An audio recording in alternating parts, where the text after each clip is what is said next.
My name is Michael Anderson. I'm 34 years old, and I never imagined that an innocent RV camping trip in Starved Rock State Park would plunge me into a nightmare that would forever alter my understanding of nature and the unseen forces that dwell within it. This is the story of how my partner, Jessica, and I found ourselves pitted against an ancient evil, a malevolent presence that stalked the forest like a living nightmare. It all started on a crisp autumn afternoon when Jessica and I packed up our aging RV and set off for what we hoped would be a restorative retreat, away from the relentless pace of city life. We both needed a break from our constant disagreements and the relentless grind of modern responsibilities. I, a pragmatic and resourceful former firefighter, believed in logic and the strength of human resilience, while Jessica, sensitive and intuitively attuned to the energies around her, often warned me that not everything in this world could be explained by science. We chose Starved Rock State Park near Utica, Illinois, for its dramatic sandstone canyons and dense surrounding forests. The park's rugged beauty promised seclusion and a sense of timelessness, the very qualities we craved. However, our excitement was tempered by the reality of our vehicle, an old RV that had seen better days. Its creaking frame and unreliable engine were constant reminders of our vulnerability in this vast, untamed wilderness. Within the first few hours of our journey, small, unsettling signs began to manifest. As we drove along the winding roads into the park, the RV's lights flickered intermittently, and the engine coughed and sputtered like it was warning us of an impending breakdown. I tried to brush off the technical glitches as mere aging machinery, but Jessica's furrowed brow told me that her intuition was signaling something far more ominous. That first night, we parked our RV in a secluded clearing, the silence around us broken only by the rustling of leaves and the distant call of nocturnal creatures. The air was unnaturally still, and as dusk fell, the forest seemed to close in around us. I remember sitting by the small, crackling campfire, the flames dancing and casting eerie shadows against the trees, while Jessica scribbled in her journal. Suddenly, a series of low, guttural moans drifted through the darkness, a sound that was not quite animal, nor was it entirely human. I tried to dismiss it as the wind, but Jessica's wide eyes and trembling hands told me she was certain that something was terribly wrong. The next morning, while I was making coffee, Jessica found strange footprints near the RV. They were oddly large, with elongated toes and a gait that resembled a predatory stride. I examined them skeptically, thinking they might belong to an oversized animal, yet nothing in the park's fauna matched such a description. A chill ran down my spine as I recalled the whispered legends of the area, warnings passed down by Native American elders about creatures born of greed and starvation. Our days quickly descended into a state of unease. The RV's persistent mechanical failures left us stranded in isolated corners of the park, forcing us to trek on foot along poorly marked trails in search of help or supplies. With every step, the forest felt increasingly oppressive, as if it were watching us. The initial irritations of our aging equipment soon became symbolic of our broader struggles. Our relationship was already fragile, and now every malfunction and every unexplained noise amplified our inner tensions. Jessica's sensitivity to the supernatural grew more pronounced with each passing day. At night, while I attempted to sleep, she would often sit by the window, eyes fixed on the dark silhouette of the trees, as if expecting to see something emerging from the shadows. Her journal entries became frantic, detailing disembodied whispers, rustling voices, and a persistent feeling of being watched. I, on the other hand, clung to my rational explanations, convinced that stress and the isolation of the wilderness were to blame for our collective anxiety. One particularly unsettling evening, as we sat in the RV discussing our dwindling supplies, the atmosphere shifted palpably. The wind outside had died down, replaced by an eerie silence that seemed to press in on us from all sides. Suddenly, the RV's engine roared to life on its own, startling us both. The dashboard flickered erratically, and for a split second I swore I saw the reflection of a gaunt, twisted face in the rearview mirror, a face that vanished as quickly as it had appeared. Jessica's hand gripped mine tightly, her eyes searching mine for reassurance, but I found none. Instead, I felt an inexplicable chill that seeped into my bones.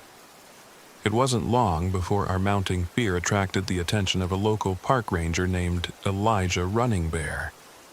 A Native American elder with deep knowledge of the land and its ancient lore, Elijah arrived unexpectedly one morning when we were attempting to push-start the RV once more. His presence was calming, yet imbued with a grave seriousness. Over a shared cup of bitter coffee in the back of the RV, he explained the legend of the wendigo, a creature rooted in indigenous folklore, a spirit transformed by greed, hunger, and the violation of ancient taboos. "Elijah," I asked cautiously, "are you saying that something supernatural is out there?" He nodded slowly, his eyes heavy with sorrow. "The legends warn of a hunger that can consume not just the body, but the soul. When nature is disrespected, when the old ways are forgotten, the wendigo is awakened." Jessica listened intently, her earlier skepticism dissolving into a mixture of fear and reverence. Elijah's words echoed in the silence of our cramped RV, filling it with a dread that was as palpable as the autumn chill outside. That night, under a sky filled with indifferent stars, our worst fears materialized. The forest around our RV seemed to come alive with a sinister energy. I awoke to the sound of frantic scratching at the door. My heart pounded as I peered through the small window, only to see the swirling darkness of the woods. But then, the unmistakable sound of heavy, deliberate footsteps approached. I called out, but the response was nothing more than a series of low, menacing growls. Jessica's eyes were wide with terror as she clutched her journal to her chest. "It's here," she whispered, voice trembling. "The wendigo. It's here." Before I could formulate a response, the RV shuddered violently as if struck by an unseen force. The door burst open, and in the flickering glow of the campfire outside I caught a glimpse of it. A gaunt, emaciated figure with eyes that burned with an unnatural hunger. Its limbs were twisted and elongated, and its presence radiated an aura of pure malice. The creature moved with a terrifying speed, its movements both predatory and erratic. We scrambled out of the RV, our minds reeling with the sudden onslaught of violence. The creature attacked with a ferocity that left us reeling, its claws raking across the side of the vehicle, its jaws snapping at the air as if trying to tear into our very souls. I grabbed Jessica's hand, pulling her towards the dense cover of the forest, away from the immediate threat. Every instinct in me screamed to run, yet the forest offered little refuge. The underbrush was thick and the shadows seemed to twist into grotesque shapes that mirrored the horror stalking us. As we ran through the forest, the sounds of the creature's pursuit echoed behind us. The forest, once a place of solace, had transformed into a labyrinth of terror. I could feel Jessica's trembling grip on my hand, and for a moment, our differences were forgotten in the raw, shared instinct to survive. Every snap of a twig and rustle of leaves heightened our terror, and I couldn't shake the feeling that we were being herded into a trap. At one point, I stumbled over a protruding root, and Jessica cried out as she nearly lost her footing. We paused for a split second, hearts hammering, to catch our breath. In that fleeting silence, the forest seemed to whisper in voices that were both ancient and mournful. The sensation was overwhelming, a reminder of the old legends Elijah had spoken of. It was as if the very trees were mourning, warning us that we were trespassers in a domain ruled by forces beyond our understanding. Just when all seemed lost, a distant light pierced the darkness. Following the glow, we eventually found ourselves at an abandoned ranger station, hidden deep within the forest. The building was dilapidated and overgrown, but it offered a temporary sanctuary.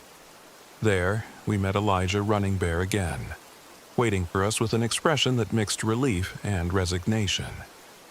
He ushered us inside, his voice steady as he explained that the Wendigo's power was at its peak during times of isolation and disrespect for the ancient land. "Elijah," I asked, my voice barely a whisper, "is there any way to stop it?" He regarded me solemnly. "There are rituals, old ways that honor the land and appease the spirit. But the path is perilous and the cost may be high. You must be willing to confront not only the creature, but the darkness within yourselves." Jessica's eyes filled with tears, not just from fear, but from a dawning understanding that our modern lives had distanced us from the natural, respectful coexistence our ancestors once maintained. In that moment, our internal conflicts melted away, replaced by a desperate unity forged in the crucible of shared terror. Determined to reclaim our lives and banish the malevolent force, Elijah guided us through the ritual. He explained that we needed to gather symbolic artifacts from the land, tokens that represented the ancient covenant between humans and nature. Our quest led us on a perilous trek back into the forest, under a sky heavy with impending storms. We collected small bundles of sage, carefully plucked wildflowers, and even found a smooth-weathered stone etched with patterns that resonated with the old ways. Each item was steeped in significance, a tangible reminder of the reverence owed to the land. As we prepared for the ritual in a clearing illuminated by the ghostly light of a full moon, the air grew heavy with anticipation and dread. Elijah's steady voice recited ancient incantations passed down through generations. Jessica, despite her trembling hands, held the artifacts as if they were her last hope. I, with every rational part of my mind fighting against the encroaching terror, followed along with a resolve born of sheer survival instinct. The ritual was an intense confrontation with both the physical and spiritual world, a moment where the modern and the ancient merged in a desperate plea for balance. As the incantations reached their climax, the forest around us erupted into a frenzy. The wind howled, and the trees bent as if in submission to an unseen force. Then, in the heart of the chaos, the Wendigo appeared once more. This time, it was not a vague silhouette, but a full-blown, grotesque manifestation of hunger and malice. Its eyes glowed with a feral intensity, and it lunged at us with a speed that defied human capability. Time seemed to slow as the creature closed in. Every instinct screamed at me to run, but I stood my ground, fueled by a mixture of terror and determination. Jessica clutched my hand, her eyes wide with both fear and an unspoken plea for salvation. The ritual's power surged around us, a tangible force that both repelled and provoked the Wendigo. Elijah continued the incantations, his voice rising above the storm, urging the ancient spirit to heed the old ways and retreat. The Wendigo's advance faltered for a moment, as if caught in a battle between its insatiable hunger and the ancient power invoked by our ritual. The creature's snarls echoed through the clearing, a sound that was both inhuman and heart-wrenching. Then, with a final anguished cry that seemed to shake the very ground beneath us, the Wendigo recoiled and melted back into the darkness of the forest. The wind died down abruptly, and a heavy silence settled over the clearing. For a long moment, none of us dared to breathe, each lost in our own thoughts and the gravity of what had just transpired. In the days that followed, the forest slowly returned to a semblance of normalcy. Yet the scars of that night remained etched in our hearts. Our RV, battered and broken, became a symbol of our ordeal, an unreliable vessel that had led us into the heart of an ancient curse. Jessica and I spent long hours talking, reconciling the terror we had experienced with the lessons it imparted. Our relationship, once strained by our differing views on life, had been irrevocably altered by the shared brush with death and the realization that some mysteries are best left undisturbed. Elijah Running Bear stayed with us for a while, offering insights into the old ways and the importance of respecting the land. His presence was a reminder that modern skepticism often blinds us to the wisdom of our ancestors. I began to understand that survival in such a world wasn't solely about physical endurance. It was about honoring the past, acknowledging the spirits that watched over the land, and embracing a humility that modern life had long forgotten. Now, as I sit by the ruins of our battered RV and the fading light of an autumn sunset, I cannot help but reflect on the profound changes this experience has wrought in me. I have always prided myself on my rationality and resilience, but that night in the woods forced me to confront the limits of human understanding. The wendigo was not just a creature of myth, it was a manifestation of the consequences of our disconnection from nature, a dire reminder that the world holds secrets far older and more powerful than we can imagine. Jessica, whose intuitive gifts I once dismissed as mere flights of fancy, now speaks with a quiet certainty about the energies that govern our lives. Together, we have learned that the line between the natural and the supernatural is thinner than we ever believed, and that sometimes survival hinges on our willingness to embrace the unknown. As I write these words, I know that the scars of that encounter will remain with us, a permanent reminder of a night when the ancient forces of the forest revealed themselves in all their terrifying glory. We survived, but at a great cost. The echoes of that night still haunt me, a persistent whisper in the wind that urges me to never forget the lesson learned amidst the towering trees and shadowed canyons of Starved Rock State Park. In the end, our journey was not just about escaping the clutches of a monstrous force. It was about reconnecting with the primal truths of the world and accepting that sometimes, to truly live, one must be willing to face the darkness head-on, even if that darkness takes the form of a ravenous, ancient wendigo. And so, my name is Michael Anderson.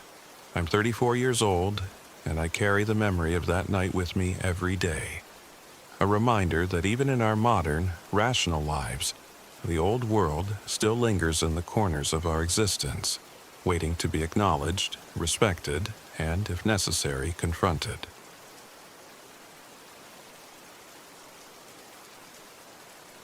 My name is James Caldwell. I'm 42 years old, and this happened in the fall of last year when I decided to escape the ghosts of my past by taking my RV on a solitary camping trip to Chino Lake State Park in northern Illinois. I was determined to find solace in nature and, perhaps, a way to mend the raw wounds left by a family tragedy that had haunted me for years. I set off early one gray morning, my aging RV packed with little more than a few essentials and the weight of unresolved grief. The vehicle, a battered relic of past adventures, had seen better days. Even before I left home, the RV's dashboard lights flickered ominously, and the engine coughed as if protesting the long journey ahead. I told myself that these were merely signs of old age, nothing more. Yet, as the miles stretched on, and the familiar highways gave way to winding backroads and scenic lakefronts, an uneasy feeling began to settle in. Chino Lakes had always been known for its serene beauty, endless pine forests, hidden coves along a network of lakes, and the peaceful murmur of water lapping at the shore. I had come here not just to disconnect from the chaos of everyday life, but to confront the quiet despair that had grown in the corners of my mind. After a day of driving and a few minor hiccups with the RV, flickering lights and a stuttering engine, I finally arrived at a secluded campsite near one of the larger lakes. The area was quiet, almost too quiet. As dusk approached, I set up a small campfire and settled into the relative solitude that the wilderness offered. The flames cast dancing shadows among the towering pines, and the gentle hum of nature felt comforting. Yet, as night deepened, strange occurrences began to disturb the fragile calm. While I was tinkering with the RV's malfunctioning radio, trying to coax a clear signal out of the static-filled airwaves, I heard something that made the hairs on the back of my neck stand up. Amid the crackle, faint voices spoke in whispers. A series of cryptic messages that seemed to echo from a time long past. Phrases like "remember" and "forgive" cut through the static, their origins mysterious and unsettling. Later that night, as I sat by the dying embers of my campfire, I glanced toward the darkened lake. For a split second, I caught a reflection in the water, a pair of eyes that seemed to be watching me, filled with sorrow and longing. When I turned to look for a source, nothing was there, just the endless blackness of the forest. I chalked it up to exhaustion and the play of light, but a persistent sense of being observed clung to me as I tried to sleep. The following morning, while walking around the campsite to stretch my legs and clear my mind, I discovered a series of faint, echoing footsteps trailing off into the pine grove. They were soft, almost imperceptible, yet unnervingly deliberate, as if someone or something was following my every move. My heart pounded with the sudden realization that I wasn't entirely alone. I tried to dismiss the sound as a trick of the wind rustling through the trees, but a deeper, instinctive fear took root. As days passed, the RV continued to be a source of constant frustration. It sputtered to a stop at the most inconvenient moments, forcing me to abandon it and walk the short distance to a serviceable patch of road. Each breakdown left me more isolated, stranded in a wilderness that seemed to grow increasingly hostile with every passing hour. I began to question whether these mechanical failures were simply the misfortunes of an old vehicle, or if something unseen was toying with me. It was on the third night that I truly felt the eerie weight of Chano Lakes. I had settled in for the evening in the cramped interior of the RV, the persistent hum of the engine now replaced by an unnerving silence. Just as I was beginning to drift into a light sleep, a soft knock on the door startled me awake. I opened the door cautiously, half expecting to find an animal or a trick of my weary imagination. Standing there in the dim light was a figure so delicate and out of place that it took me a moment to register its presence. A young child, no more than 8 or 9 years old, dressed in faded, old-fashioned clothing. The child's eyes were enormous and sad, and an indescribable sorrow radiated from their expression. I blinked, wondering if I was dreaming, but the child remained, standing silently as if waiting for me to acknowledge their presence. "Who are you?" I asked, my voice trembling with a mix of fear and pity. The child didn't speak, merely pointed toward the window overlooking the lake. I hesitated, then joined the child outside. The night was cool, and the air held a strange, almost electric charge. As I approached the lake's edge, the child slowly faded away, leaving behind only a lingering sensation of loss and a whisper of an unspoken story. Uncovering the past. Disturbed yet compelled, I began to explore the area around my campsite more thoroughly over the next few days. On one of my solitary walks along a narrow, overgrown trail, I stumbled upon an old boathouse nestled among the trees at the far edge of the lake. The structure was dilapidated, its wooden panels weathered and broken by time, yet it exuded an aura of melancholy, a silent memorial to forgotten tragedies. Inside the boathouse, amid scattered debris and the musty smell of decay, I discovered remnants of a past life. Faded photographs, letters, and a small leather-bound journal tucked away in a crevice. The journal belonged to a parent who had once lived here, someone who had experienced a devastating loss that bore an uncanny resemblance to the grief that had long tormented me. As I flipped through its pages, the entries told the story of a family shattered by the sudden disappearance of a beloved child, a tragedy that had left a permanent scar on the community and the land itself. The journal's words were raw and heartfelt, laden with remorse and an aching desire for reconciliation. The parent wrote of a cherished family heirloom, a locket that had been lost during the chaos of that fateful day. It was said that returning the locket to the lake, the rightful resting place of the lost child, could bring a measure of peace to the restless spirit that lingered in the area. Confronting the supernatural. That night, as a violent storm began to brew over Chano Lakes, I found myself back at the boathouse, clutching the journal and the fragments of its story. The RV had finally given out completely, leaving me no choice but to seek shelter in this forsaken place. The howling wind and pounding rain created a backdrop of chaos that mirrored the turmoil inside me. I set up a small, flickering lantern in one corner of the boathouse, determined to read every word of the journal until I understood what must be done. As the storm raged outside, I felt a familiar chill creep over me, a presence that was both comforting and unnerving. The ghostly child reappeared, this time more clearly than ever before. Standing in the doorway of the boathouse, their eyes implored me to follow. Despite my fear, I could not resist the silent command. I followed the spectral figure outside into the storm, the rain pelting my face as I made my way down to the lake. The ghost led me to a small, overgrown clearing by the water's edge, illuminated only by sporadic flashes of lightning. In the center of the clearing lay a shallow depression in the ground, as if someone had once dug there in a desperate bid to return something precious. The journal's entries echoed in my mind as I realized what I had to do. I remembered the description of the family heirloom, a locket that symbolized both hope and mourning.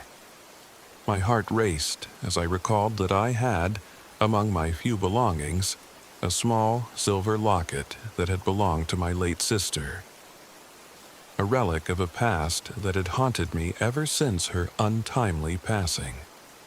Though the connection was tenuous, it felt as if fate had intertwined our tragedies, urging me to complete the ritual described in the journal. Under the deluge of rain and amidst the turbulent sounds of nature, I knelt by the depression in the clearing. My hands trembled as I removed the locket from my pocket, its cool metal a stark contrast to the heat of my anxious skin.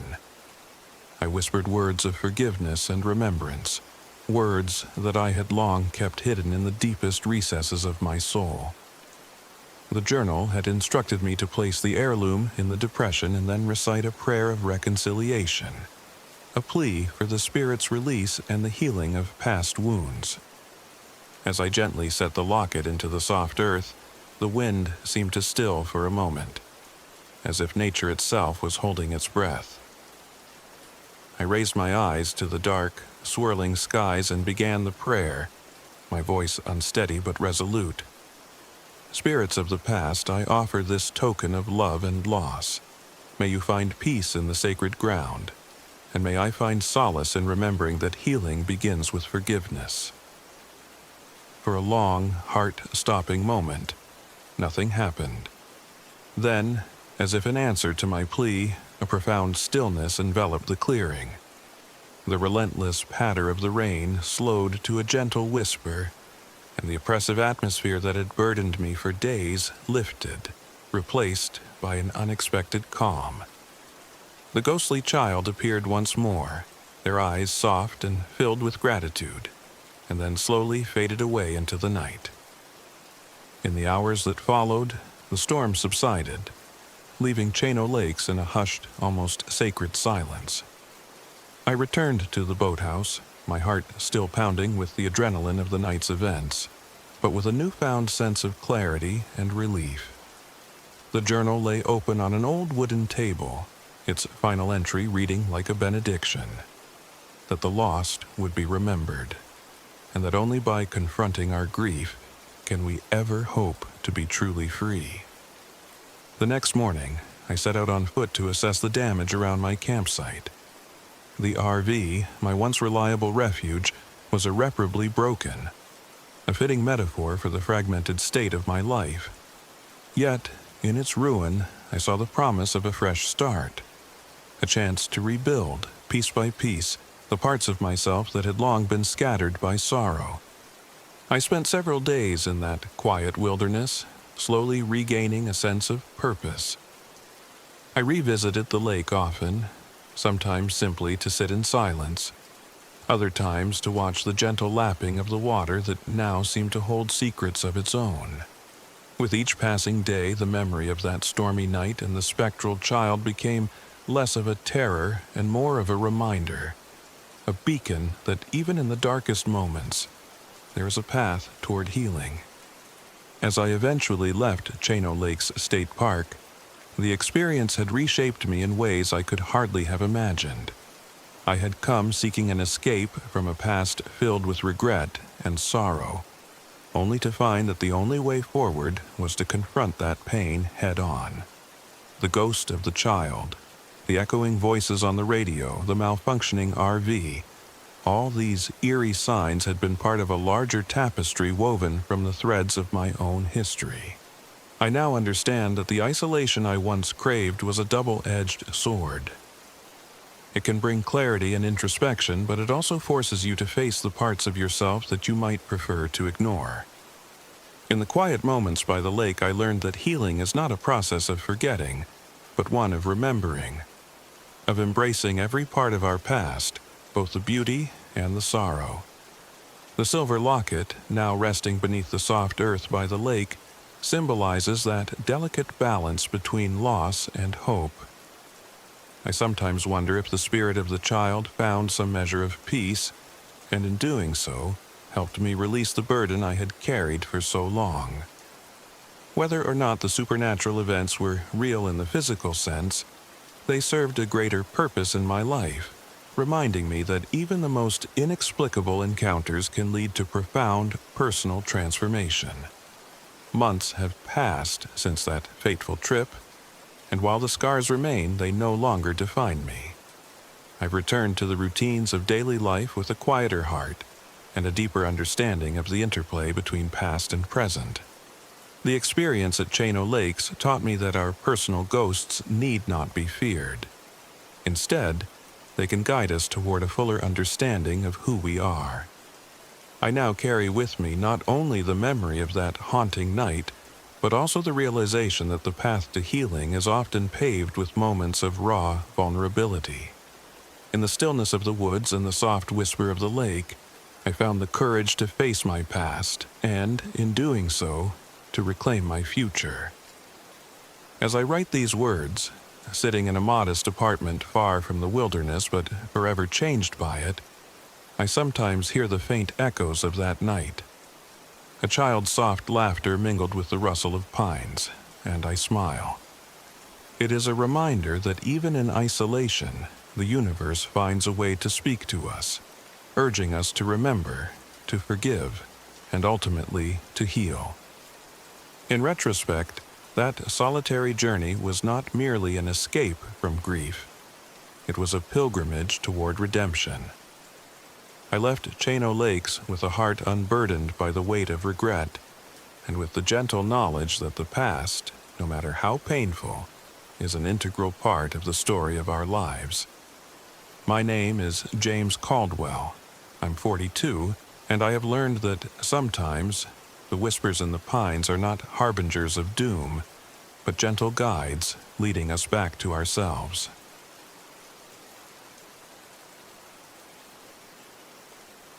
My name is Alex Carter. I'm 35 years old, and this is the story of the weekend that changed everything at Starved Rock State Park. I'll never forget the chill that wasn't entirely from the autumn air, nor the way the ancient rocks seemed to whisper secrets from centuries past. I'd planned this RV trip as a way to escape the suffocating routines of city life, and more importantly, to celebrate overcoming personal trauma that had left deep scars on my soul. My closest friends, Ben Ramirez, Christina Lee, and Darren Mills, joined me on what was meant to be an adventure of reconnection with nature. We hoped that the sprawling wilderness, the rocky outcrops, and the legend-laden trails of Starved Rock would provide solace and maybe even inspiration for our lives. But from the moment we hit the road, fate had something else in store. Our RV was an old, battered relic that I had inherited from my late uncle. Its interior was cramped and worn, with a malfunctioning GPS that led us astray more than once. The electrical system sputtered under the strain of our modern devices, and every bump in the road made the entire structure creak ominously. Despite its flaws, this RV was our vessel into the unknown, our temporary home amid the wilderness. The drive into northern Illinois was filled with the excitement of escaping our urban confinements. However, as we approached the outskirts of Starved Rock, a strange tension began to seep into our conversations. Ben, ever the joker, made light of every misfortune, even the way the RV's headlights flickered erratically, as if signaling a hidden message in the darkness. Christina, ever the pragmatic planner, insisted on triple-checking our equipment and maps, while Darren, the quiet observer among us, fell silent, his eyes fixed on the shifting shadows beyond the windshield. We finally arrived at a secluded lot on the edge of the park. The moment I stepped out of the RV, I felt the weight of the ancient forest. Towering trees, their leaves aflame with autumn hues, formed a natural barrier that kept the world at bay. We set up camp hastily. The tents were old and worn, leaking in several places, and our camping gear bore the marks of past adventures. Yet, in that moment, we believed that the outdoors would heal us. That first night, as the amber glow of our campfire flickered against the encroaching darkness, we shared stories and laughter. But beneath the camaraderie, I could sense an undercurrent of unease. I remember Darren's gaze lingering on the edge of the trees, as if he could see something I couldn't. I dismissed his look as mere exhaustion, but the feeling that we were not alone persisted. It was around midnight that the first real sign of something amiss made itself known. I was sitting by the fire, nursing a cup of lukewarm coffee, when I noticed an unusual shimmer of light dancing between the trees. At first, it seemed like a trick of the fire's reflection, but as I watched, the lights began to flicker in a deliberate, almost rhythmic pattern.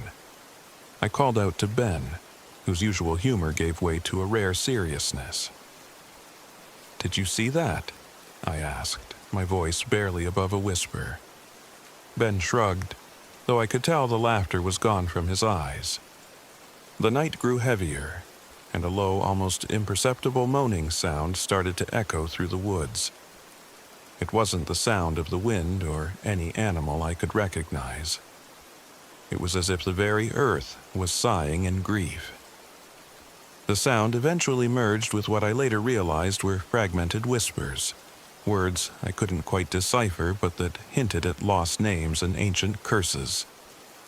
The next morning, while we were preparing breakfast, I decided to explore the area around our campsite. I walked along a narrow, winding trail that cut through clusters of gnarled trees. That's when I saw it.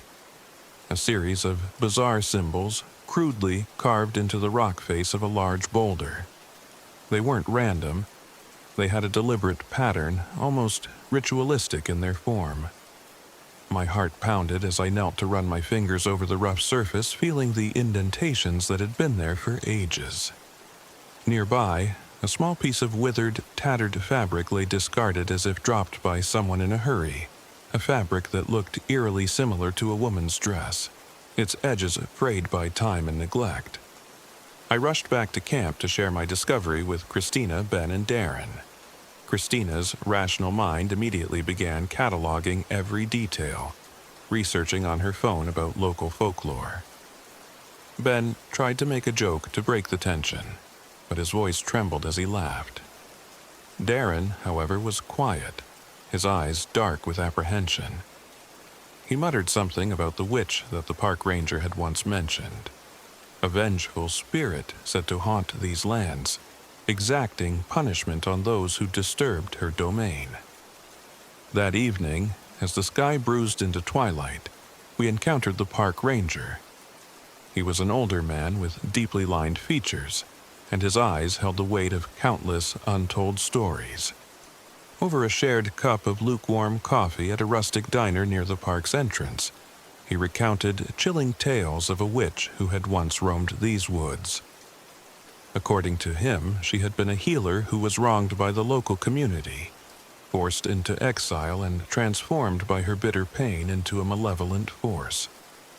In his hushed tones, he spoke of how she still roamed the park, her anger manifesting in unexplainable fires, sudden gusts of freezing wind, and eerie chants that echoed in the dead of night. His words, though steeped in folklore, sent shivers down my spine. As darkness fell again that night, our camp was alive with an unspoken dread. The flickering lights returned, this time more insistent, and the whispers grew louder, more insistent. I tried to rally the group, determined to maintain a semblance of control. "We're together in this," I told them, though my own voice wavered. "Let's keep watch in shifts and document everything. There has to be a logical explanation." Christina took it upon herself to scour the internet for any local legends or documented occurrences, her fingers flying over the screen as she cross-referenced old newspaper articles and local lore databases. Meanwhile, Ben and Darren set up makeshift perimeters around the campsite, using flashlights and whatever tools we could muster. I found myself taking the lead, trying to project calm confidence even as every rustle of the wind and snap of a twig set my nerves on edge. Then came the night of the violent storm. It started with a howling wind that rattled the windows of our RV, and within minutes, the heavens unleashed a torrential downpour. The storm's fury seemed to awaken something deep within the forest. Amid the chaos, I was jolted awake by a guttural chant that resonated with an ancient rhythm. I opened the door of the RV and was met by a scene that defied all reason. A figure stood at the edge of our clearing, a woman in a tattered cloak, her face obscured by shadow. The wind whipped her long hair around her gaunt features, and in the flashes of lightning, I caught a glimpse of eyes that burned with an otherworldly fire. The woman's presence radiated a palpable malice, and I felt an overwhelming urge to run. But the storm held me in place, as if the earth itself was rooted to the spot, watching in silent judgment. I shouted for my friends, my voice almost lost in the howling wind. Ben's skeptical laughter had long since been silenced by fear, and Christina's eyes widened as she clutched her phone like a talisman. Darren stood frozen, his face a mask of horror as he recognized the entity before us. It was her, the Witch of the Woods, a living embodiment of the curses that had haunted these lands for centuries. The witch began to move, her steps deliberate and unnervingly graceful. The air grew colder, and an unnatural silence fell over our campsite. I felt the weight of her presence, a suffocating force that pressed against my very soul. With every step she took, the wind seemed to whisper secrets, and the forest around us shuddered in anticipation. In that moment, every rational explanation I'd clung to dissolved into a pool of terror and despair. I grabbed my flashlight and, with a trembling hand, directed it toward her.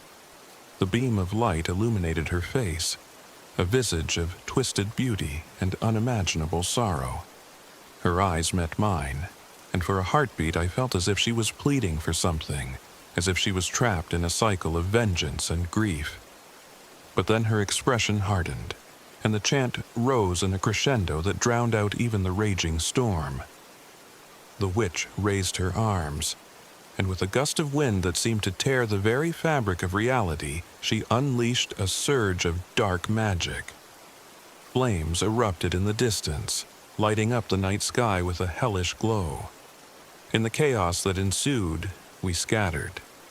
I ran toward the RV, the echo of the witch's laughter, and something else, a desperate cry, chasing me through the storm.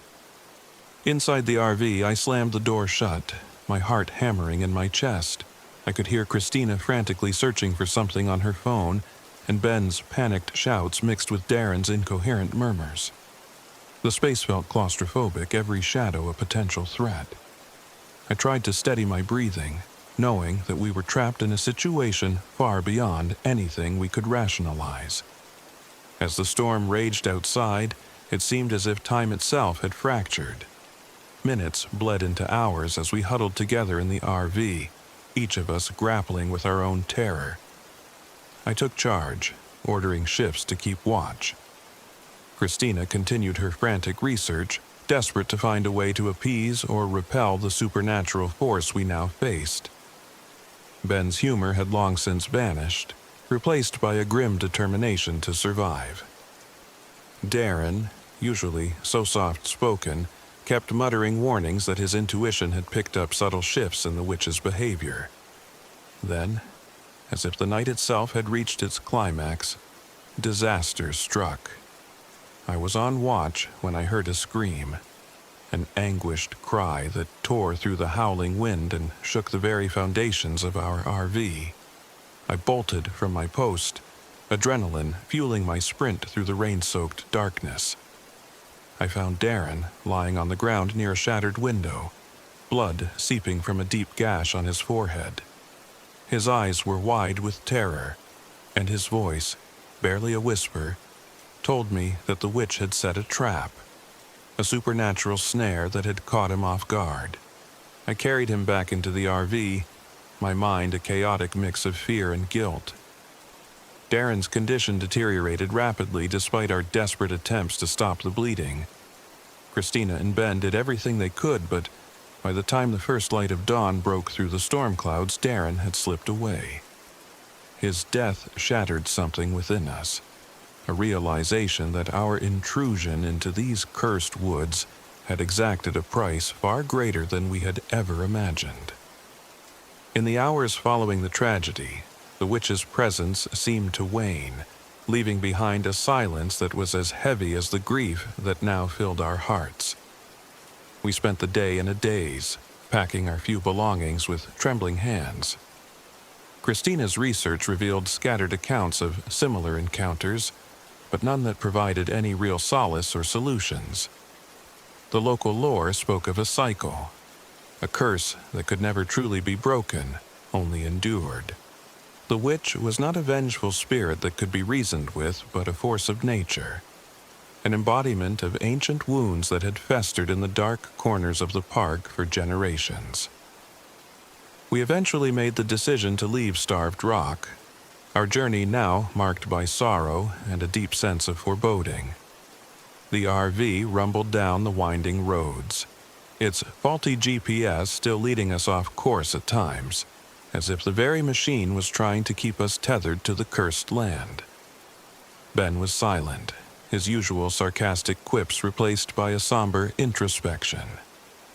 Christina's eyes were fixed on the horizon, lost in thoughts of the witch's dark legacy, while I, burdened with guilt and grief, tried to piece together what had transpired.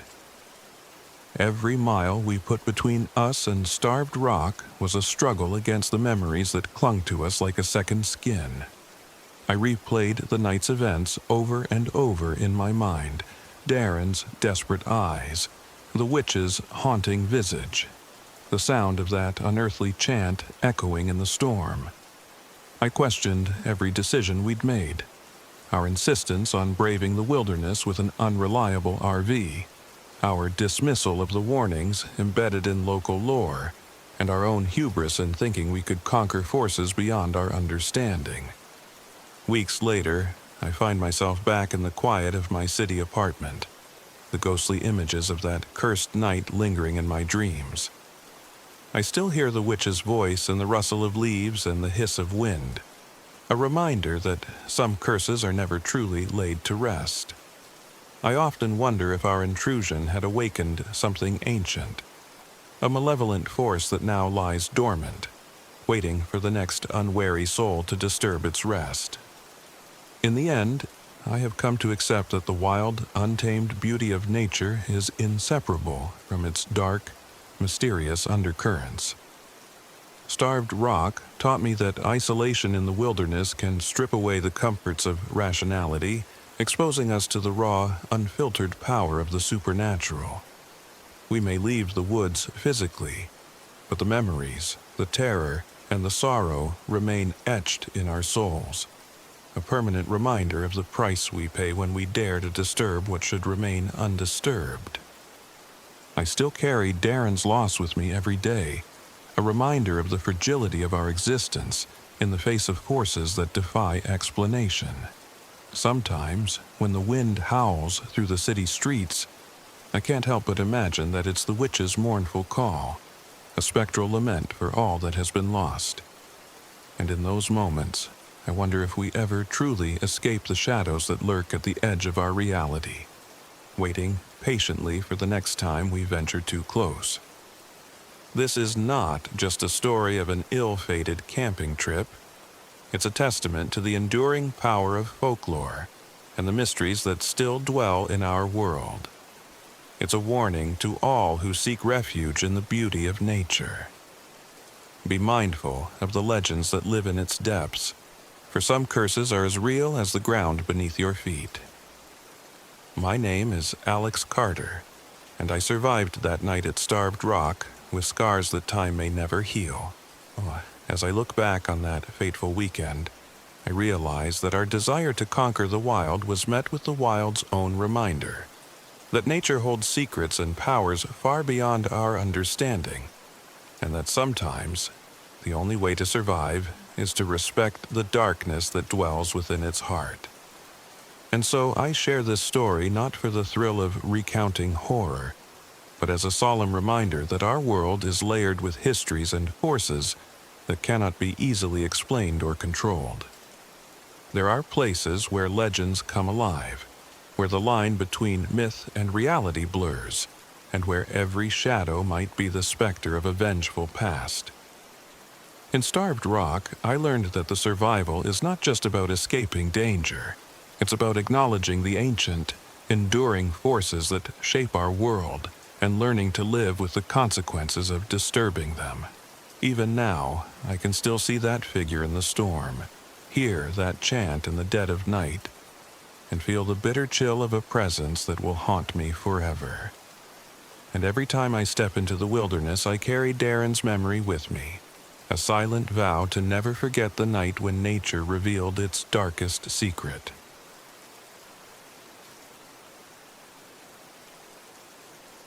My name is Marcus Reed.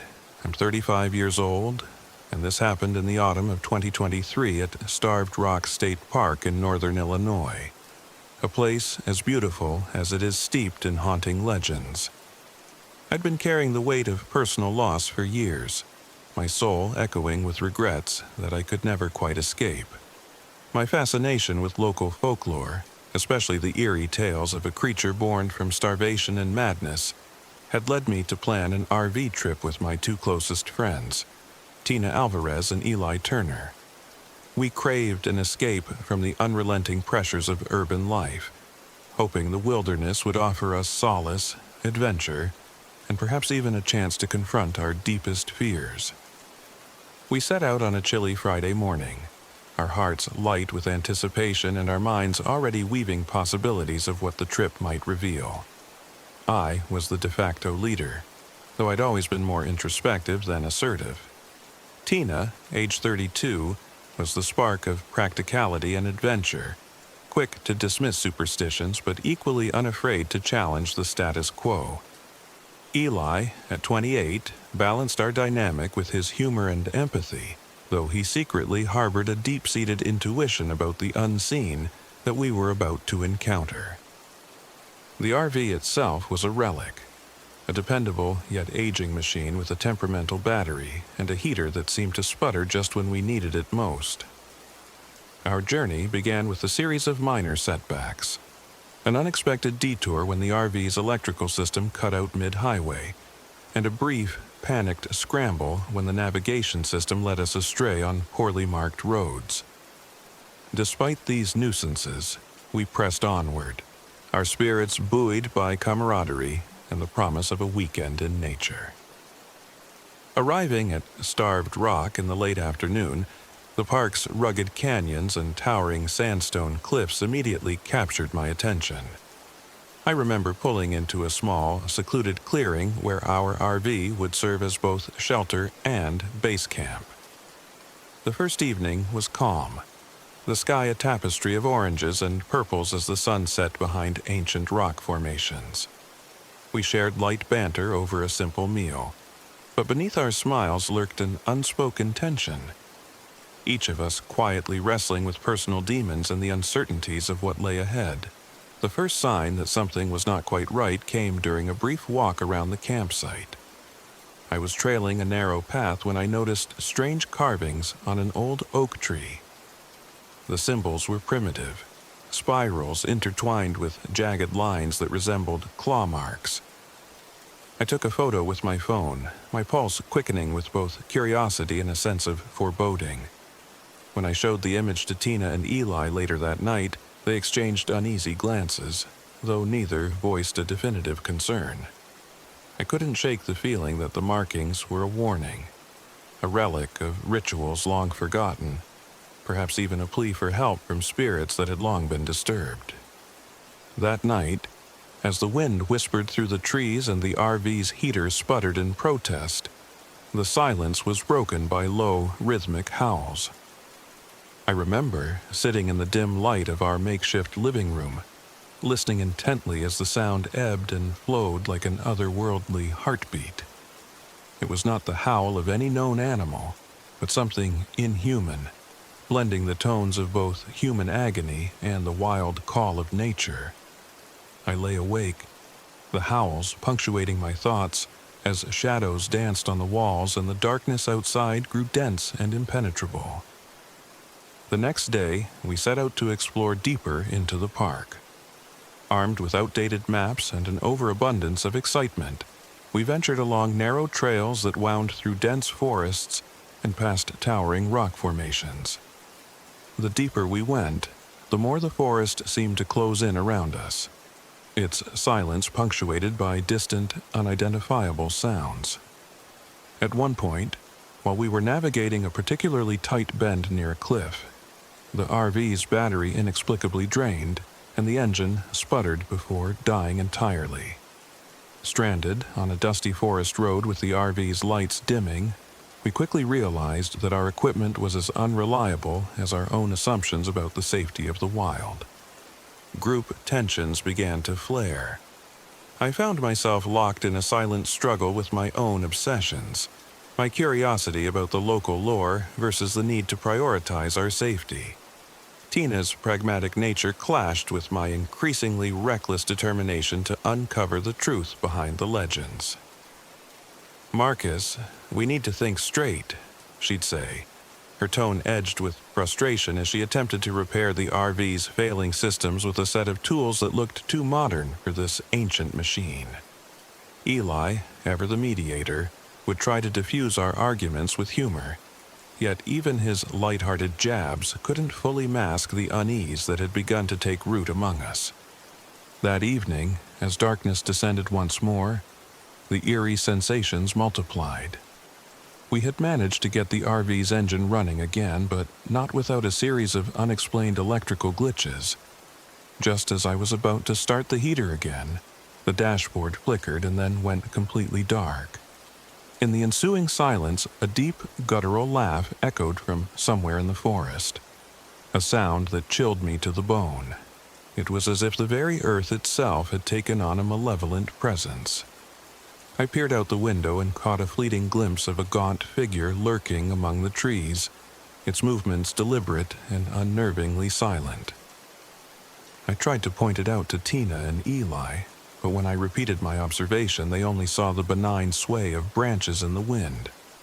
Sleep was elusive that night. I woke several times to the sound of snapping twigs and rustling leaves, each noise a potential harbinger of the unknown. In the quiet moments before dawn, I rummaged through the RV's clutter and discovered an old, tattered journal hidden beneath a pile of forgotten maps. The journal belonged to a previous camper and was filled with detailed accounts of eerie encounters, strange symbols, inexplicable phenomena, and, most disturbingly, a recurring reference to a creature that bore the hallmarks of a Native American legend, the wendigo. According to the journal, the wendigo was not merely a ghostly presence or a spectral force. It was a living nightmare, an embodiment of relentless hunger and cannibalistic madness. The pages described how the creature would begin its assault subtly, lingering in the shadows, its presence marked by primitive carvings and the scent of decay. Then, as the night deepened, it would grow bold, stalking its prey, leaving behind signs of its violent hunger in the form of claw marks and shredded remnants of fabric from unfortunate campers. As I read, a cold dread seeped into my bones. I realized that the eerie howls, the unexplained electrical failures, and the unsettling carvings were all pieces of a puzzle that I had been too eager to ignore. The following night, we resolved to follow the clues left in the journal. Tina, still skeptical but visibly rattled, agreed to help us improvise a plan to ward off whatever force was stalking us. Eli, his expression serious in a way I hadn't seen before, shared that he'd grown up listening to whispered legends of indigenous rites, a piece of knowledge he'd always dismissed until now. We gathered what little supplies we had, improvised traps fashioned from our limited resources, a couple of flares, and makeshift weapons we hoped would be enough to fend off a creature born of myth. It wasn't long before the wendigo made its presence undeniably known.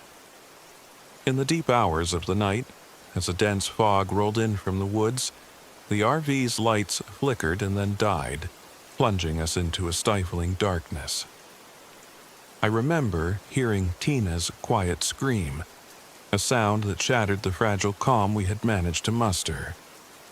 Rushing outside, I was met with a scene of chaos. The ground near the RV was littered with shredded fabric from our camping gear, and large, deep claw marks marred the soft earth. Amid the swirling fog, I saw it. A gaunt, emaciated figure, its eyes glinting with a malevolent hunger as it moved with predatory grace. My heart hammered in my chest as I shouted for Tina and Eli to retreat into the RV. The creature did not immediately charge. Instead, it circled us with an almost predatory patience, as if savoring our fear. Its presence was visceral, an oppressive force that drained the very air from around us. The wendigo was violent and aggressive, its intentions clear in every deliberate step it took. When it finally lunged, the assault was swift and brutal. In the ensuing melee, I found myself struggling to defend against an enemy that was more nightmare than flesh. Tina, ever the improviser, managed to distract the creature momentarily by tossing a flare into the fog, the sudden burst of light and heat providing us with a brief window to act. Eli, drawing on the indigenous rites described in the journal, began chanting in a soft, tremulous voice, a desperate invocation to calm the spirit and drive it back into the darkness. His words, though foreign and ancient, seemed to stir something in the creature, causing it to hesitate. For a fleeting moment, the wendigo's ferocity waned, and we seized the opportunity to retreat. We ran back to the RV, our breaths coming in ragged gasps as the creature's enraged cries echoed behind us. The confrontation had not ended in our favor. The wendigo had attacked with such savagery that I felt its claws tear into my skin, the pain a searing reminder of its deadly nature. I managed to drag myself inside, clutching at wounds that would surely leave scars not just on my body, but on my soul. Inside the RV, panic gave way to a grim determination. I worked quickly to bandage my injuries as Tina and Eli secured the doors and windows, turning our temporary refuge into a fortified haven. The journal lay open on the dashboard, its faded ink now a lifeline in the chaos. We pored over its contents, desperately searching for a ritual or incantation that could possibly repel the creature for good. Every line seemed to speak of sacrifice, and the ancient cost of angering forces beyond mortal understanding. That long, agonizing night became a battle for survival, a harrowing clash between our dwindling hope and the relentless, primal force of the wendigo. The creature did not vanish after that initial assault. It circled our RV throughout the night, a constant reminder that our sanctuary was anything but safe.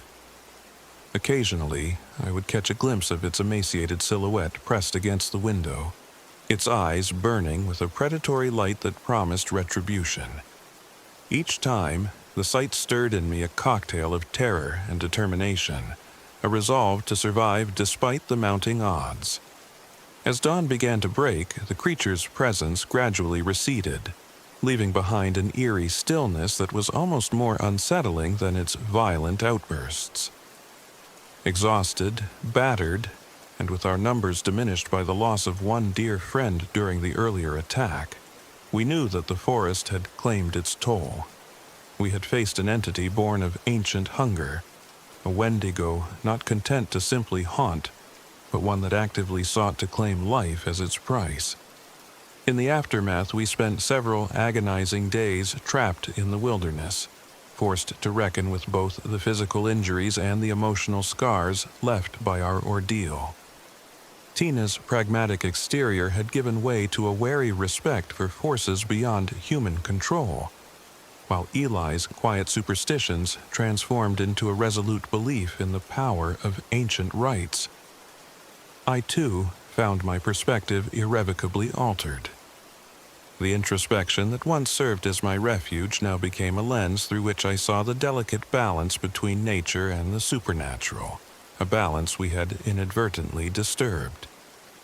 Eventually, we managed to limp our way back to civilization, each step a painful reminder of that night's terror. Our journey home was marked by silence and introspection, the thrill of the wilderness replaced by a haunting awareness of how thin the veil between our world and the realm of ancient, vengeful spirits truly is. I carried with me not just the physical scars, but also the knowledge that sometimes the legends whispered around campfires are more than mere stories. They are echoes of a reality that, if awakened, will not rest until it has claimed what it believes is rightfully its own. Now, whenever I find myself in quiet moments, alone with my thoughts, I recall that dreadful night at Starved Rock. I remember the relentless howls in the darkness, the strange symbols carved into ancient trees, and the gnawing terror of being hunted by something that was not meant for our world. I often wonder if the wendigo still roams those wild lands, waiting patiently for another unwitting soul to trespass into its domain. And though I try to move forward, a part of me remains forever tethered to that haunting memory. A stark reminder that nature holds secrets beyond our comprehension, and that sometimes survival means confronting the very heart of darkness. In the years since that fateful trip, I have sought solace in quieter corners of the world. Yet the wilderness of Starved Rock never truly leaves you. Its echoes, both natural and supernatural, linger in the rustle of leaves, in the chill of a midnight wind, and in the silent spaces between our hurried thoughts. I have learned that survival is not just about escaping danger, but about understanding it, acknowledging that the world is vast, and that sometimes the most terrifying monsters are not born of imagination, but of ancient truths. And so, as I write these words, I do so with a deep awareness of the fragility of our existence and the potent, often misunderstood forces that lie hidden in the depths of our natural world. The scars remain as a testament to that night, a night when the line between legend and reality blurred, and when three friends were forced to confront a horror far beyond what we could have ever imagined.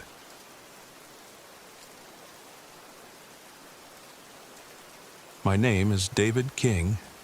I'm 42 years old, and this happened in the autumn of 2023 near Chino Lakes in northern Illinois, a time when the wind seemed to carry whispers of lost souls, and the roads led me straight into my past. I had been running from my mistakes for far too long. My heart was heavy with regret, each mile on the road a futile attempt to escape the memories of what I had done. When I decided to buy an old RV and set out on a solo journey, I hoped that isolation and the endless highways might offer me the space I needed to heal. I was drawn to a particular destination, a long-forgotten, abandoned campground on the outskirts of Chino Lakes. Locals spoke in hushed tones of a spectral figure, a woman in a white dress known as the White Veil, whose appearances were said to forewarn those burdened with unresolved guilt. I wasn't a superstitious man, but I couldn't ignore the pull of her tragic legend. Perhaps, I thought, encountering her might force me to confront the ghosts of my own past. I loaded my few belongings into the battered RV, a relic that had seen better days, much like myself. Its engine sputtered to life after a reluctant protest, and I set off down a series of back roads whose faded signs and cracked asphalt hinted at forgotten journeys. Almost immediately, the RV began to show its age.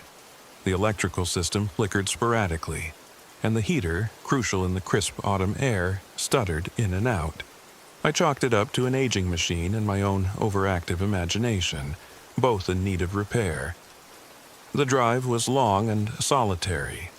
I took refuge in the endless hum of the engine and the rhythmic passing of trees and fields, trying to quiet the inner voices that reminded me of past regrets.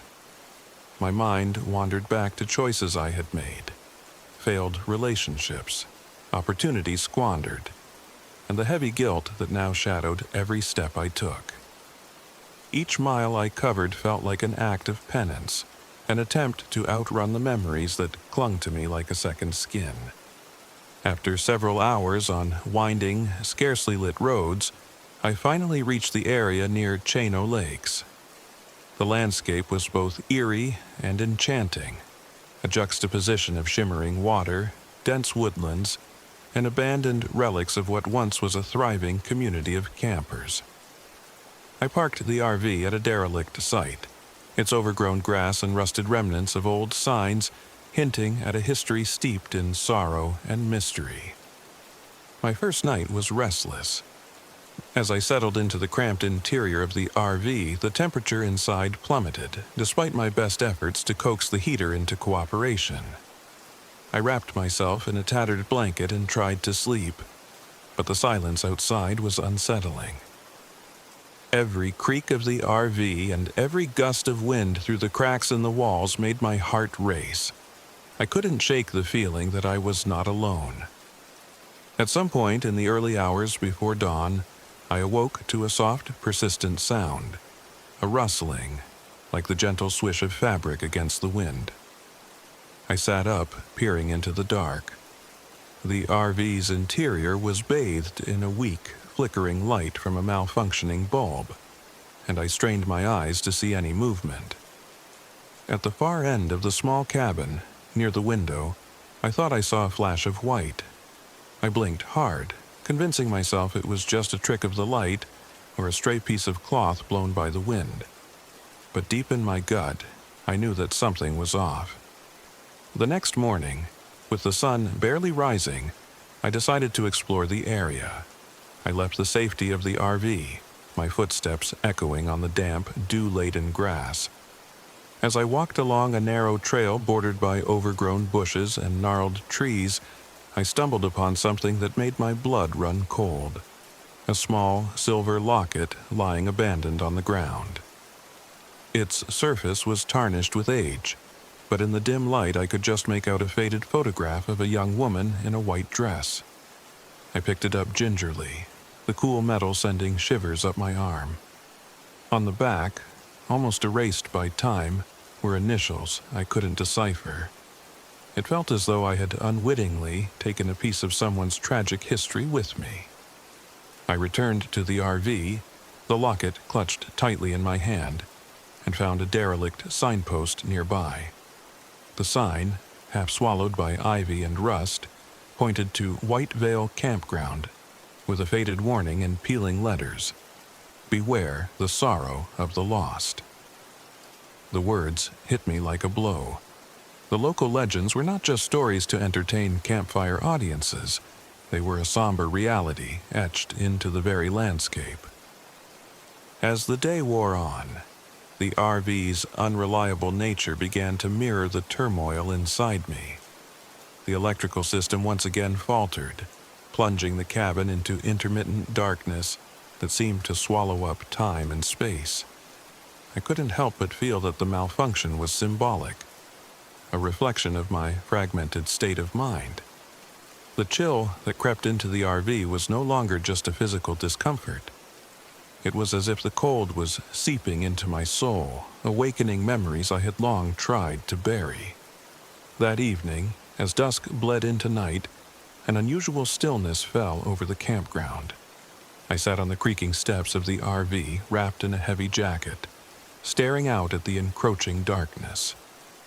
It was then that I first heard it, a faint, almost imperceptible whisper carried on the wind. At first, I thought it was my imagination, fueled by isolation and fatigue. But as the minutes stretched on, the sound grew clearer, a soft, sorrowful murmur, as if someone was calling out in anguish. Curiosity and a desperate need for answers overrode my trepidation, and I ventured outside once more. The air was thick with mist, and the only light came from the weak glow of the moon peeking through broken clouds. I followed the sound, my heart pounding with each step, until I reached a clearing near the abandoned remnants of a once busy campsite. There, in the midst of the fog, I saw her, a figure in a flowing white dress, standing silently under the skeletal branches of an old oak tree. She was ethereal, almost translucent in the dim light, her features obscured by a veil of sorrow. For a long suspended moment, we simply regarded each other. I felt an overwhelming sadness emanate from her, a profound grief that resonated deep within me.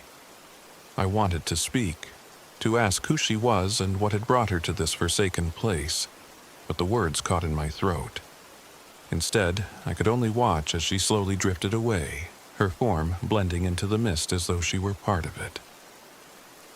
The encounter left me shaken, but it also stirred something I hadn't felt in years, a flicker of hope, as if I were on the cusp of understanding my own inner pain.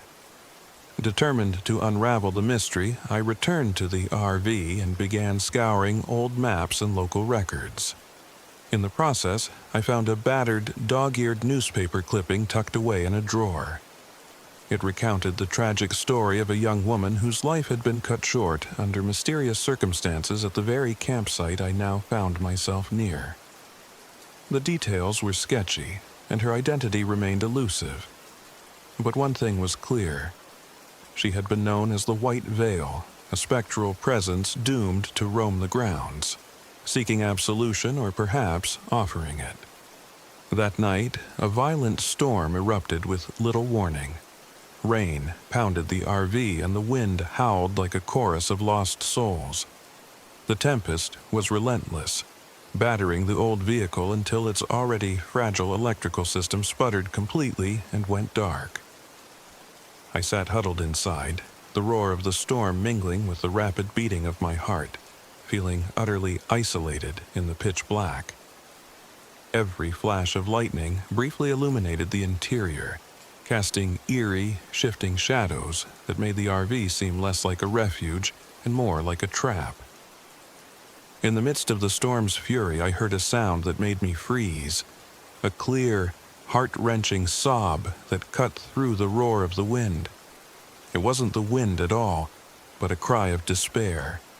I fumbled for my flashlight and stepped outside, braving the torrential downpour. The rain obscured my vision, but I could make out the spectral figure of the white veil standing near the edge of the RV's parking area. Her eyes, though indistinct, seemed to meet mine with a look of profound sadness and understanding. I felt a chill far more potent than the storm's biting cold, a chill that reached deep into the marrow of my bones. As I drew nearer, the ghost's form appeared more defined against the swirling rain. Her white dress clung to her, sodden and ragged, and her hair floated around her face like a veil of shadows. I couldn't tell if her presence was meant to frighten me or to offer me a message. My own pain and guilt surged to the surface, and in that raw, vulnerable moment, I found myself speaking to her, not as a ghost, but as a lost soul in need of redemption. "Who are you?" I whispered into the storm. "What do you want from me?" For several agonizing moments, there was no answer except the sound of the rain and my own ragged breathing. Then, as if compelled by a force beyond my control, I reached out my hand. The spectral figure moved closer, and for a heartbeat our eyes locked. In that gaze, I saw a reflection of my own despair, a mirror of regret that made my heart break anew. Her eyes, filled with sorrow, seemed to plead silently with me, urging me to let go of the burdens I had carried for so long. The storm raged around us as I stood there, caught between fear and an inexplicable need for absolution. I realized with a jolt that her tragic fate was not separate from my own. It was a manifestation of the guilt and sorrow I had been running from. In that charged moment, I felt an overwhelming compulsion to face my past, to confront the mistakes I had tried so desperately to bury. I sank to my knees on the sodden ground, the rain washing over me like a cleansing torrent, and I allowed myself to cry out every regret, every sorrow that had haunted me for years.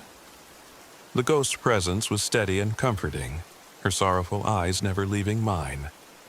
I spoke softly, sharing memories of lost love, of betrayals and failures that had rendered me a shell of a man.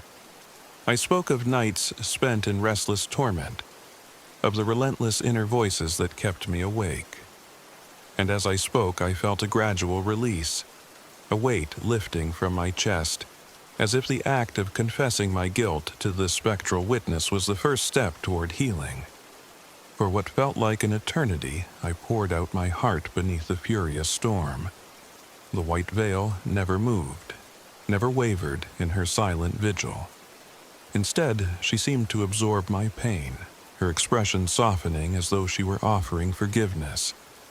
In that cathartic exchange, I realized that the ghost was not here to punish me, but to mirror my inner torment and perhaps guide me toward redemption. It was as if her very existence was a reminder that, no matter how deep the wounds of the past, there was always the possibility of healing, if only I could summon the courage to face the truth.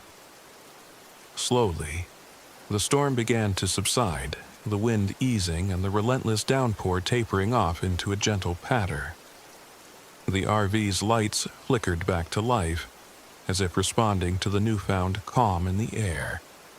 I remained on the ground for a long while, looking up at the clearing sky, my tears mingling with the fading rain. The white veil, too, began to fade from view, her figure dissolving into the soft glow of the early dawn. Yet, as she vanished, I felt an indescribable warmth, a promise of forgiveness and the faintest hint of hope. I returned to the RV that morning with a renewed sense of purpose. My body was battered from the storm, and my heart still ached with the raw emotions of the night, but I knew I had been given a rare gift.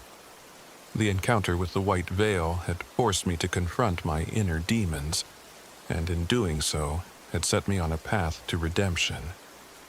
I took the silver locket in my hand, its cool metal a tangible reminder of that haunting night, and I resolved to carry its message with me. That forgiveness begins within, and that the scars of the past need not define the future. In the days that followed, I repaired the RV as best as I could, each small success a metaphor for the progress I was making within myself. I left the abandoned campground behind, driving slowly along the back roads that now seemed less ominous and more like passages to a new beginning.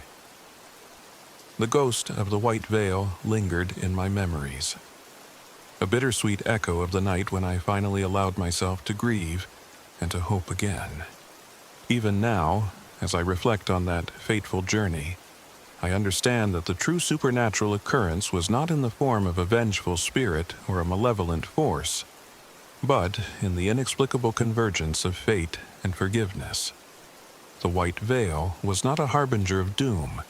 She was a silent guardian of lost souls, a spectral reminder that sometimes the only way to escape the haunting shadows of our past is to embrace them fully and allow ourselves to be healed.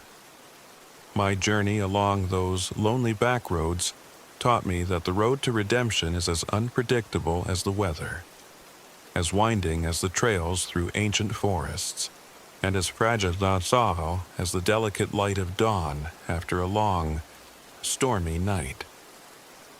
I carry the memory of that encounter with me every day, a constant reminder that even in the darkest moments, there's a glimmer of hope waiting to break through. And so, as I continue my travels in this battered yet resilient RV, I do so with a heart unburdened by regret and eyes open to the quiet miracles hidden in the most unexpected places. The ghost of the White Veil may have faded into the mists of that stormy night, but her lesson endures. Sometimes the greatest specter we face is not one that haunts the physical world, but the one that dwells within our own souls. In the silent aftermath of that encounter, I found a measure of peace.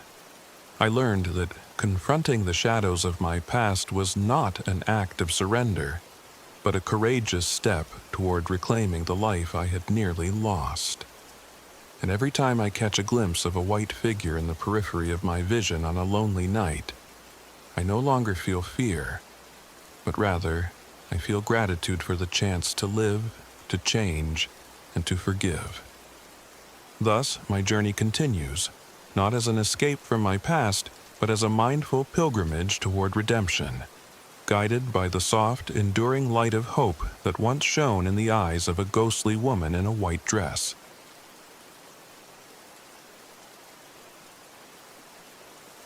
My name is Liam Johnson. I'm 35 years old, and this happened in the autumn of 2023, a time when the crisp air and the rustling of leaves masked a terror I never thought I'd encounter.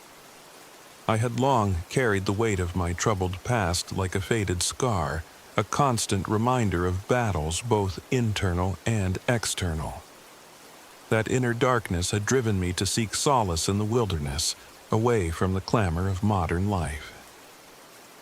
When my old friends Grace Thompson, Mark Davis, and my younger sister Emily insisted on joining me for an RV trip to reconnect with nature, I hesitated, but eventually agreed. We'd chosen to journey to a remote camping ground known as Black Hollow, a secluded stretch of forest and craggy hills tucked away in northern Appalachian, Illinois, near landmarks like Starved Rock State Park.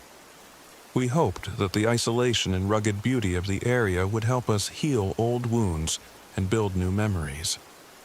The plan was simple: load up my rickety, outdated RV, gather some camping gear that had seen better days, and hit the road for a weekend escape from our urban lives.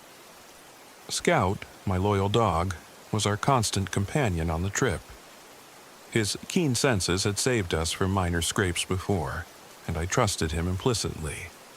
The drive itself was uneventful, filled with light banter and the occasional reminder of past hardships. Grace, with her calm and collected demeanor honed from years in law enforcement, took meticulous notes about our route and emergency contacts. Mark, ever the skeptic, scoffed at any mention of local legends, while Emily's intuitive glances often hinted that she felt something was off, even before we reached our destination. When we finally arrived at Black Hollow, the fading light cast long, eerie shadows across the overgrown trailhead. The RV's headlights flickered briefly, a problem I'd noticed before on the long stretches of interstate, and I cursed under my breath, knowing that our equipment's unreliability was already compounding our isolation. We set up camp near a clearing bordered by dense woods, with rocky outcrops that seemed to hold centuries of untold stories. That first night, as I sat outside the RV with Scout by my side, I couldn't shake the feeling of being watched. The forest was too quiet, as if nature itself were holding its breath. Then, without warning, Scout began barking furiously at the darkness. I fumbled with my flashlight and stepped out, the beam cutting through the murk. In the distance, I caught a glimpse of movement, a shadow that didn't belong among the natural silhouettes of trees. I brushed it off as a trick of my imagination, but a creeping sense of dread settled over me. The following morning, as the sun struggled to pierce the fog that clung to the hollows, we ventured out to explore the nearby trails. Emily's eyes darted from one peculiar marking to another. Ancient carvings on the rocks, faded totems half buried in the underbrush, symbols whose meaning we could only guess. "These look like rituals," she whispered, her voice trembling. I hesitated, my instincts screaming that these signs were a warning, but we pressed on. At a small, dilapidated roadside diner, we encountered an old local who seemed almost as weathered as the landscape itself. Over a cup of weak coffee, he leaned in close, his eyes glinting with both caution and sorrow. "You folks best be careful around Black Hollow," he said, his voice gravelly. "There's a curse here, a remnant of a cannibalistic cult from long ago. They use dark rites to summon spirits, merging their brutal rituals with the vengeful energies of the land. You might think it's just old wives' tales, but this place has a hunger for the unwary." His words left me unsettled, but Mark waved them off with a dismissive laugh. Still, the seed of unease had been planted. Back at the camp, the equipment started failing one by one.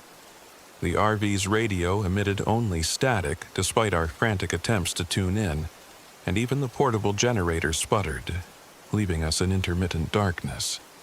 As dusk fell, tensions began to rise. Grace organized a group meeting to discuss our next steps, suggesting we try to leave Black Hollow at first light if things continued to feel off. Mark's skepticism flared into irritation, his voice rising as he ridiculed the locals' stories and our collective anxiety. I felt caught in the middle, trying to maintain order while my heart pounded with foreboding. Emily, her eyes wide with fear, kept muttering about ghostly figures she saw in the periphery of her vision. And then there was Scout, whose anxious barking had grown louder with every passing hour. I decided to take a short walk around the perimeter, hoping to get a better sense of the land and perhaps ease the mounting tension. That's when I first saw it, a figure lurking among the trees. It was too tall and gaunt, its limbs contorted in an unnatural way. The being didn't move with any human grace. Instead, it seemed to float, as if defying gravity. I froze, my breath catching in my throat, and the creature's eyes, if they could be called eyes, glowed with a malevolent light that pierced the darkness. Before I could react, Scout bolted towards it, barking like mad. I followed desperately, but by the time I reached the spot, the figure had vanished into the shadows. I returned to camp with a racing heart and a mind full of questions. In the ensuing hours, strange noises began to fill the night. Low, guttural sounds that echoed off the trees, punctuated by what could only be described as the laughter of children. A sound so innocent, yet distorted by a sinister undertone. Emily burst into the RV, tears streaming down her face, insisting that she saw ghostly children playing near the tree line. Grace checked her instruments, her expression grim, as the readings on her device spiked erratically. Then came the night that shattered any illusion of safety we might have clung to. We were gathered around a feeble fire, the only barrier against the encroaching darkness, when the temperature dropped suddenly. The flames flickered violently, casting eerie, dancing shadows that seemed to move with a life of their own.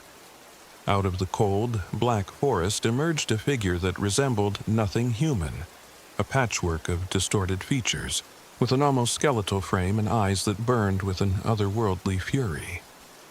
At that moment, all our fears converged. Emily let out a piercing scream, and Mark's bravado melted into sheer terror. The creature moved with preternatural speed, closing the distance between us with horrifying efficiency. Grace shouted orders as we scattered, her voice a mix of authority and desperation. I grabbed Scout and ran, my mind a frantic swirl of memories and primal instinct. In the chaos, I realized that the supernatural force we were dealing with was not merely a lingering spirit or a trick of the light. It was violent and predatory. It hunted us, using every shadow and every unsteady heartbeat against us. I stumbled through the underbrush, desperate to outrun the malevolence that pursued me. Behind me, I could hear the clash of struggle, a cry, then silence. I didn't dare look back. Dawn broke in a pale, sorrowful light, revealing a campsite in ruins. The RV's door was ajar, its interior a mess of scattered belongings and overturned furniture. Grace, bruised and shaken, managed to pull Mark aside and tend to his wounds, while Emily sat huddled against a tree, numb with shock. I gathered what I could from the wreckage, a battered first aid kit, a few supplies, and resolved that our only hope was to leave Black Hollow as quickly as possible. Our discussion was tense and fragmented. Mark's earlier dismissal of the supernatural was gone, replaced by a grim realization that we had underestimated the force that haunted these woods. Grace proposed that we use the symbols we had found along the trails, carvings that might hold clues to warding off the curse. Emily, her voice barely above a whisper, suggested that perhaps these rituals were the only way to appease the entity that stalked us. We debated feverishly, the air thick with fear and exhaustion. In the end, we decided on a desperate, two-pronged plan. Attempt to repair the RV enough to escape, while Grace and I would study the carvings and try to piece together an indigenous ritual that might bind or repel the entity. The hope was that by confronting the darkness head-on, we might force it into submission long enough for us to flee. That afternoon, as we scavenged for parts in the surrounding forest, I found myself drawn to a particularly ancient carving etched into a large boulder. The symbol was intricate, a spiral interwoven with sharp, jagged lines, and it radiated a palpable energy. I traced my fingers over the cold stone, feeling a shiver of both dread and awe. It was as if the rock itself remembered the unspeakable rituals of a cannibalistic cult that once roamed these lands, using such symbols to invoke and control malevolent spirits. I knew then that our struggle was not just against a ghost or a wandering spirit. It was against the ancient, violent force of a cursed past that refused to die. As dusk returned, we regrouped near the RV. The air was heavy with foreboding, and every rustle in the undergrowth set our nerves on edge. In a final bid for protection, we gathered what little we had, salts, herbs, and even a few personal mementos, and arranged them around the RV in a makeshift circle. Grace recited an improvised incantation drawn from the indigenous legends we'd pieced together from our observations and the old man's dire warnings. The night deepened, and with it, the sense that the entity was testing our resolve. I sat awake, eyes fixed on the flickering perimeter of our light, when I heard it. a low, rumbling voice that seemed to emanate from the very ground beneath me. The sound was both a whisper and a roar, carrying with it the promise of death. Scout growled, his hackles raised, and I knew we were not alone. It began as subtle disturbances, a slight shifting of the shadows here, a barely audible sigh there. But soon the entity made itself known in full, terrible force. A guttural wail split the silence, and from the darkness emerged that monstrous figure once more. It was larger this time, its presence overwhelming, as if it drew power from every hidden corner of Black Hollow. I saw its face, or what passed for one, twisted in an expression of eternal agony and rage. In the ensuing chaos, our carefully laid plans crumbled. Mark, who had clung to his disbelief until now, was overtaken in a desperate bid to flee. His screams echoed as he was dragged away by the invisible force. I don't know how long I ran, fear pounding in my veins, until I finally found refuge in a thicket. There, in the shadows, I listened as Grace's voice, steady but strained, attempted to complete the ritual. For what felt like hours, the air vibrated with the sound of incantations, and the very forest seemed to recoil from the malevolence that pressed against us. I could hear the clash of unseen forces, the entity's wrath meeting our feeble charms. In that desperate standoff, I realized that the supernatural reality we faced was not simply a haunting presence that drifted at the edges of our lives. It was dangerous, violent, and unyielding. It sought our souls with an insatiable hunger, and death was not a possibility. It was an inevitability for those who dared to confront it. When the first light of dawn finally broke through, the forest was eerily silent. I emerged from my hiding place to find Grace crouched near the ruined circle, her face pale and drawn. Emily stood off to the side, tears streaming down her cheeks, and in the distance I could see the RV's broken silhouette against the morning mist. We had lost Mark. His absence was a painful, gaping wound in our ranks, a stark reminder of the cost of our defiance. In the quiet aftermath, as we gathered our scattered strength and made the agonizing decision to leave Black Hollow, I couldn't help but reflect on the nature of the horror we had encountered. The entity wasn't content to simply lurk in the background like a malevolent spirit or a tragic ghost. It was an active, vengeful force born of ancient rituals and the darkest aspects of human history. Its presence had torn us apart, sowing discord and fear among friends, and it had taken a life without remorse. Yet, even as we fled the cursed grounds, the memory of that night lingered like a bad dream. Grace's steady hand on my shoulder, Emily's trembling grip on my arm, and Scout's low, mournful whine all testified to the fact that some horrors cannot be outrun. They leave an indelible mark on the soul, a reminder that even in the heart of nature's beauty, ancient curses and violent spirits can rise from the depths of history to reclaim their due. Now, as I write these words from the relative safety of my modest apartment in the city, I am haunted by the echoes of that fateful trip. Black Hollow remains a place of whispered legends and forbidden secrets, a stark testament to the power of the supernatural and the fragile nature of human hope. I have learned that survival in the face of such terror is not measured merely by the ability to escape, but by the strength to carry on when the darkness has left its mark on every fiber of your being. I carry the memory of that violent night with me always, the cold touch of the ancient curse, the final desperate incantations of Grace, and the terrible realization that some entities are born from the very sins of the past, destined to wander and claim what they believe is owed. Mark's loss, the shattering of our trust, and the stark confrontation with the unknown have forever altered me. So now, I look at the world with a wary eye, knowing that in the vast wilderness, behind every rustle of leaves and every whispered wind, there may lie a secret older and far more dangerous than we can ever comprehend. And I wonder if, somewhere deep in the heart of Black Hollow, that vengeful force still waits, ever patient, ever hungry. A reminder that some legends are not merely stories, but warnings etched into the very fabric of the earth. The journey taught me that isolation is both a sanctuary and a prison. In the silence of the wild, we are forced to confront not only the horrors that lurk in the dark, but also the shadows within ourselves.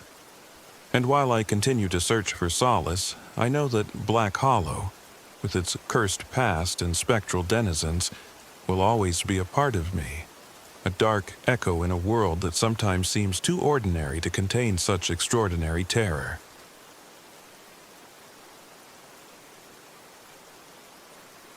My name is Ethan Turner.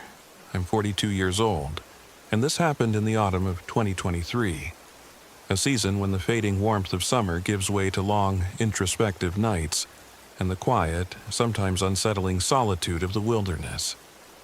I had chosen to take a solo RV camping trip along the Chain O' Lakes region in northern Illinois, seeking isolation to confront the deep-seated regret and grief that had haunted me for years. My RV, my only companion on this journey, had become both a refuge and a reminder of my fragility. I set out on a damp, overcast morning, the sky a murky blend of grays that promised more rain than sunshine. The drive itself was a long, winding path through desolate stretches of countryside punctuated by clusters of small lakes and dense patches of trees.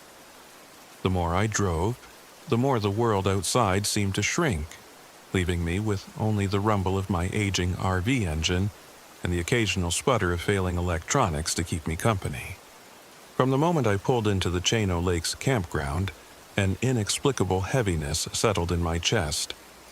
The RV's exterior bore the scars of many past journeys, and its interior, though cluttered with essentials and a few personal mementos, felt cavernous and eerily empty. I parked near a quiet spot that overlooked a narrow waterway, surrounded by thick stands of birch and pine.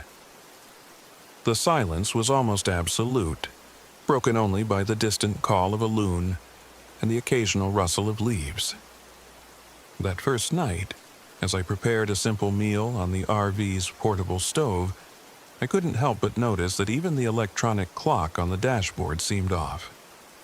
It flickered, briefly displaying times that didn't match any logic I knew, moments that skipped ahead, then stuttered back to the present.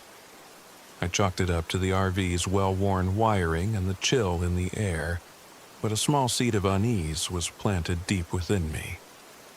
Later, lying in the narrow bed that served as my sleeping space, I listened to the static on the broken radio.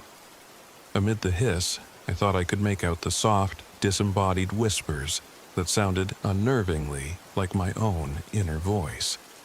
They murmured fragmented words of regret and sorrow, as if echoing the thoughts I had long tried to silence.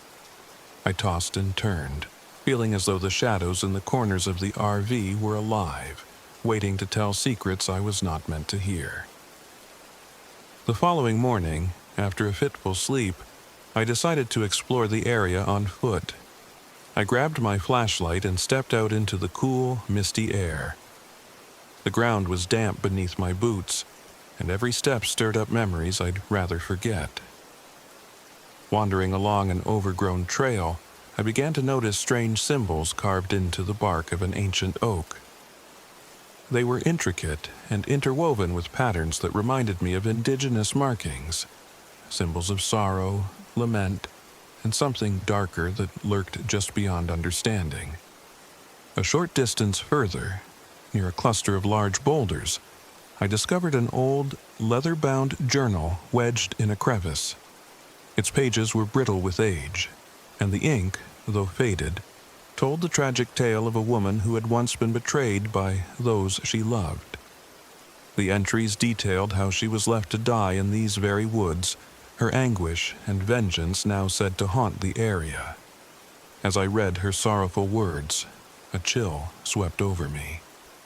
The narrative resonated disturbingly with the grief I carried, as if the spirit of this wronged woman was reaching out across time, drawn to the torment in my own soul. Returning to the RV, I couldn't shake the feeling that the isolation was more than just physical. It was permeated by a supernatural presence. That night, while I attempted to fix a minor electrical glitch in the RV's dashboard, the radio suddenly burst into life with a voice I couldn't quite understand. It wasn't a clear message, but rather a cacophony of distorted sounds, punctuated by an almost sorrowful lament that seemed to call out my name. The sound left me unsettled, and I spent the rest of the evening double-checking the locks on the RV, even though I knew I was completely alone. As the nights passed, the anomalies grew bolder. The dashboard clock, which had been a curious quirk on the first night, now exhibited erratic behavior more frequently. I began to see shadows shifting just beyond the edge of my vision, their movements too deliberate to be merely tricks of the light.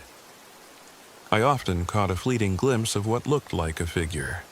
A woman in tattered clothing, her face obscured by darkness, standing at the window or just outside the RV. At first, I assumed exhaustion was playing tricks on me. After all, isolation can warp the mind, making one see things that aren't there. But the unease was too palpable, the sorrow in those fleeting apparitions too real. One particularly stormy evening, as rain lashed against the RV and the wind howled like a chorus of mournful voices, the presence made itself undeniable. I sat in the dim light of a battery-powered lamp, the journal spread out on the table before me, trying to piece together the story of the wronged woman. Thunder rumbled in the distance, and the power flickered, plunging the cabin into intermittent darkness. That's when I saw her clearly, a spectral figure at the window, her eyes glistening with unshed tears, her presence exuding a deep, overwhelming sorrow. I froze, heart pounding in my chest, as the apparition slowly raised a hand as if pleading for something I couldn't understand. The encounter left me paralyzed for what felt like an eternity before the storm's fury finally subsided. I spent the rest of the night huddled in a corner of the RV, every sound amplified in the oppressive darkness. I knew that the spirit was not merely a figment of my troubled imagination. She was an echo of past injustice, drawn to the unresolved guilt I harbored. The indigenous legends and the journal's heartbreaking narrative merged in my mind, forming a single, terrifying conclusion. The spirit was here to prey on those burdened with sorrow, intensifying their pain until it consumed them. In the days that followed, I resolved to confront this supernatural presence head-on. I had come to Chano Lakes seeking isolation and introspection, but I was now forced to face not only my inner demons but also the vengeful spirit of a woman whose tragic fate seemed intertwined with my own. I gathered the items I'd read about in the journal, a bundle of dried herbs, a small bag of salt, and a personal memento that had once belonged to the one I'd lost. My plan was to perform a ritual that would appease the spirit, to offer her the forgiveness she sought, and perhaps in doing so, release me from the cycle of guilt that had held me captive for so long. That night, under a moonless sky heavy with clouds, I set up a makeshift altar outside the RV. I arranged the herbs and salt in a small circle on a flat rock and placed the memento, a worn photograph of a happier time, at the center. My hands trembled as I began to recite the incantation detailed in the journal, each word laced with both sorrow and a desperate plea for redemption. The wind picked up as if in response, and I felt the temperature drop sharply, the cold seeping into my bones. The silence that followed was unnerving. I waited, breath held, for any sign that the ritual was working, and then, As if emerging from the very mists of time, she appeared again. The spirit of the wronged woman stood a few paces away, her form clearer than ever before. Her eyes, deep pools of anguish, met mine, and for a moment I felt as though the weight of her suffering was being transferred onto me. The air vibrated with a mournful wail, and the forest around me seemed to pulse with an otherworldly energy. Her presence was both violent and sorrowful. In that charged moment, I realized that she was not a passive observer of my pain. She was an active force, one that could lash out in fits of grief and rage. The wind roared louder, and debris was swept into the circle around the altar, as if the very elements were protesting the ritual. I pressed on, my voice trembling yet determined, reciting each line of the incantation as I fought against the terror rising within me. Suddenly, the ground beneath my feet trembled, and the shadows around the circle shifted in an almost mocking dance. The spirit's form wavered, and I felt a surge of emotions, memories of my past, of the loss and regret that had driven me into isolation. The confrontation became a battle not only against an external force, but also against the internal torment that had defined my life for so long. For what felt like hours, I stood there, locked in a silent struggle with the specter of sorrow. Every gust of wind, every whisper in the darkness felt like a reminder of the pain I had tried to bury deep within me. And then, in a final moment of clarity, I understood what I needed to do. I had to forgive, not just the spirit for her unending grief, but myself for every misstep, every regret that had led me to this lonely place. With a voice steadier than I felt, I spoke aloud the words of forgiveness, directed both to her and to the parts of me that had long been shrouded in darkness. "I forgive you," I said, my voice resonating with a quiet strength that surprised even me. "I forgive myself." As the words left my lips, the wind seemed to pause, the storm abating for a brief, fragile moment. The spirit's anguished gaze softened, and for a heartbeat the forest was silent. A suspended moment in time. Then, just as suddenly as she had appeared, the spirit began to fade. Her eyes, still filled with sorrow, met mine one last time before she dissipated into the night, leaving behind only a lingering chill and the faint echo of her lament. I stood alone in the clearing, the makeshift altar now a silent monument to the confrontation that had taken place. The ritual had not banished her entirely, but it had transformed the encounter from one of violent torment into a somber acknowledgement of shared grief and redemption. In the days that followed, the anomalies gradually subsided. The RV's erratic electronics began to function more reliably, and the disembodied whispers on the radio ceased. Yet, the impact of that night remained. I spent long hours reflecting on the events, poring over the journal's pages and retracing my steps along the overgrown trails. I began to document my experience in a new journal, one that was less about fear and more about understanding the interplay between sorrow, isolation, and the mysteries of the supernatural. Leaving the Chano Lakes campground felt bittersweet. I drove away with a heavy heart, knowing that while I'd confronted the vengeful spirit of a wronged soul, the scars of that encounter would remain with me.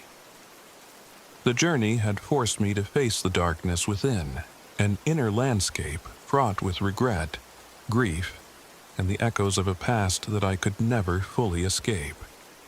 Yet, in that confrontation, I also discovered a glimmer of hope.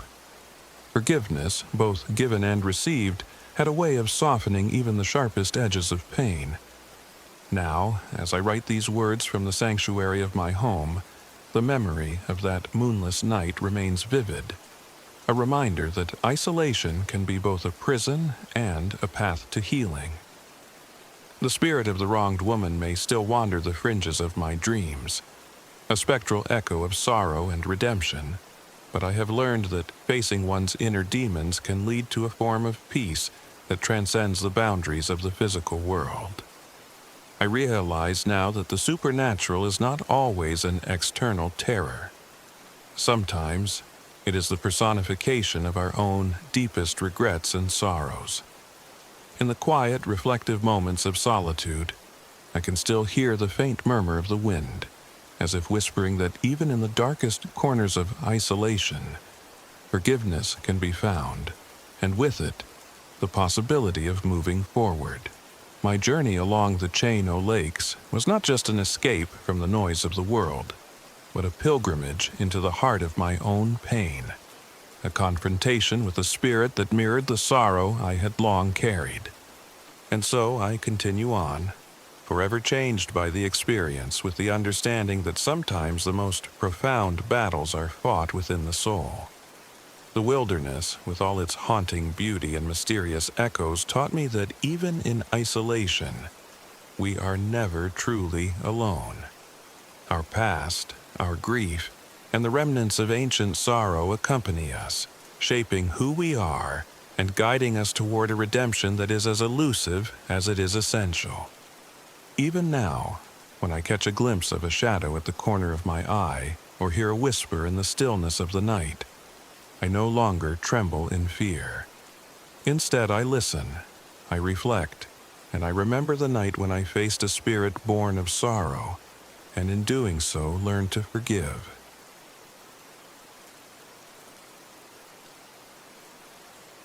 My name is Daniel Dan Carter. I'm 38 years old, and this happened last October when I led my closest friends on an RV camping trip to Ottawa National Wildlife Refuge in northern Illinois, a place as beautiful as it is foreboding.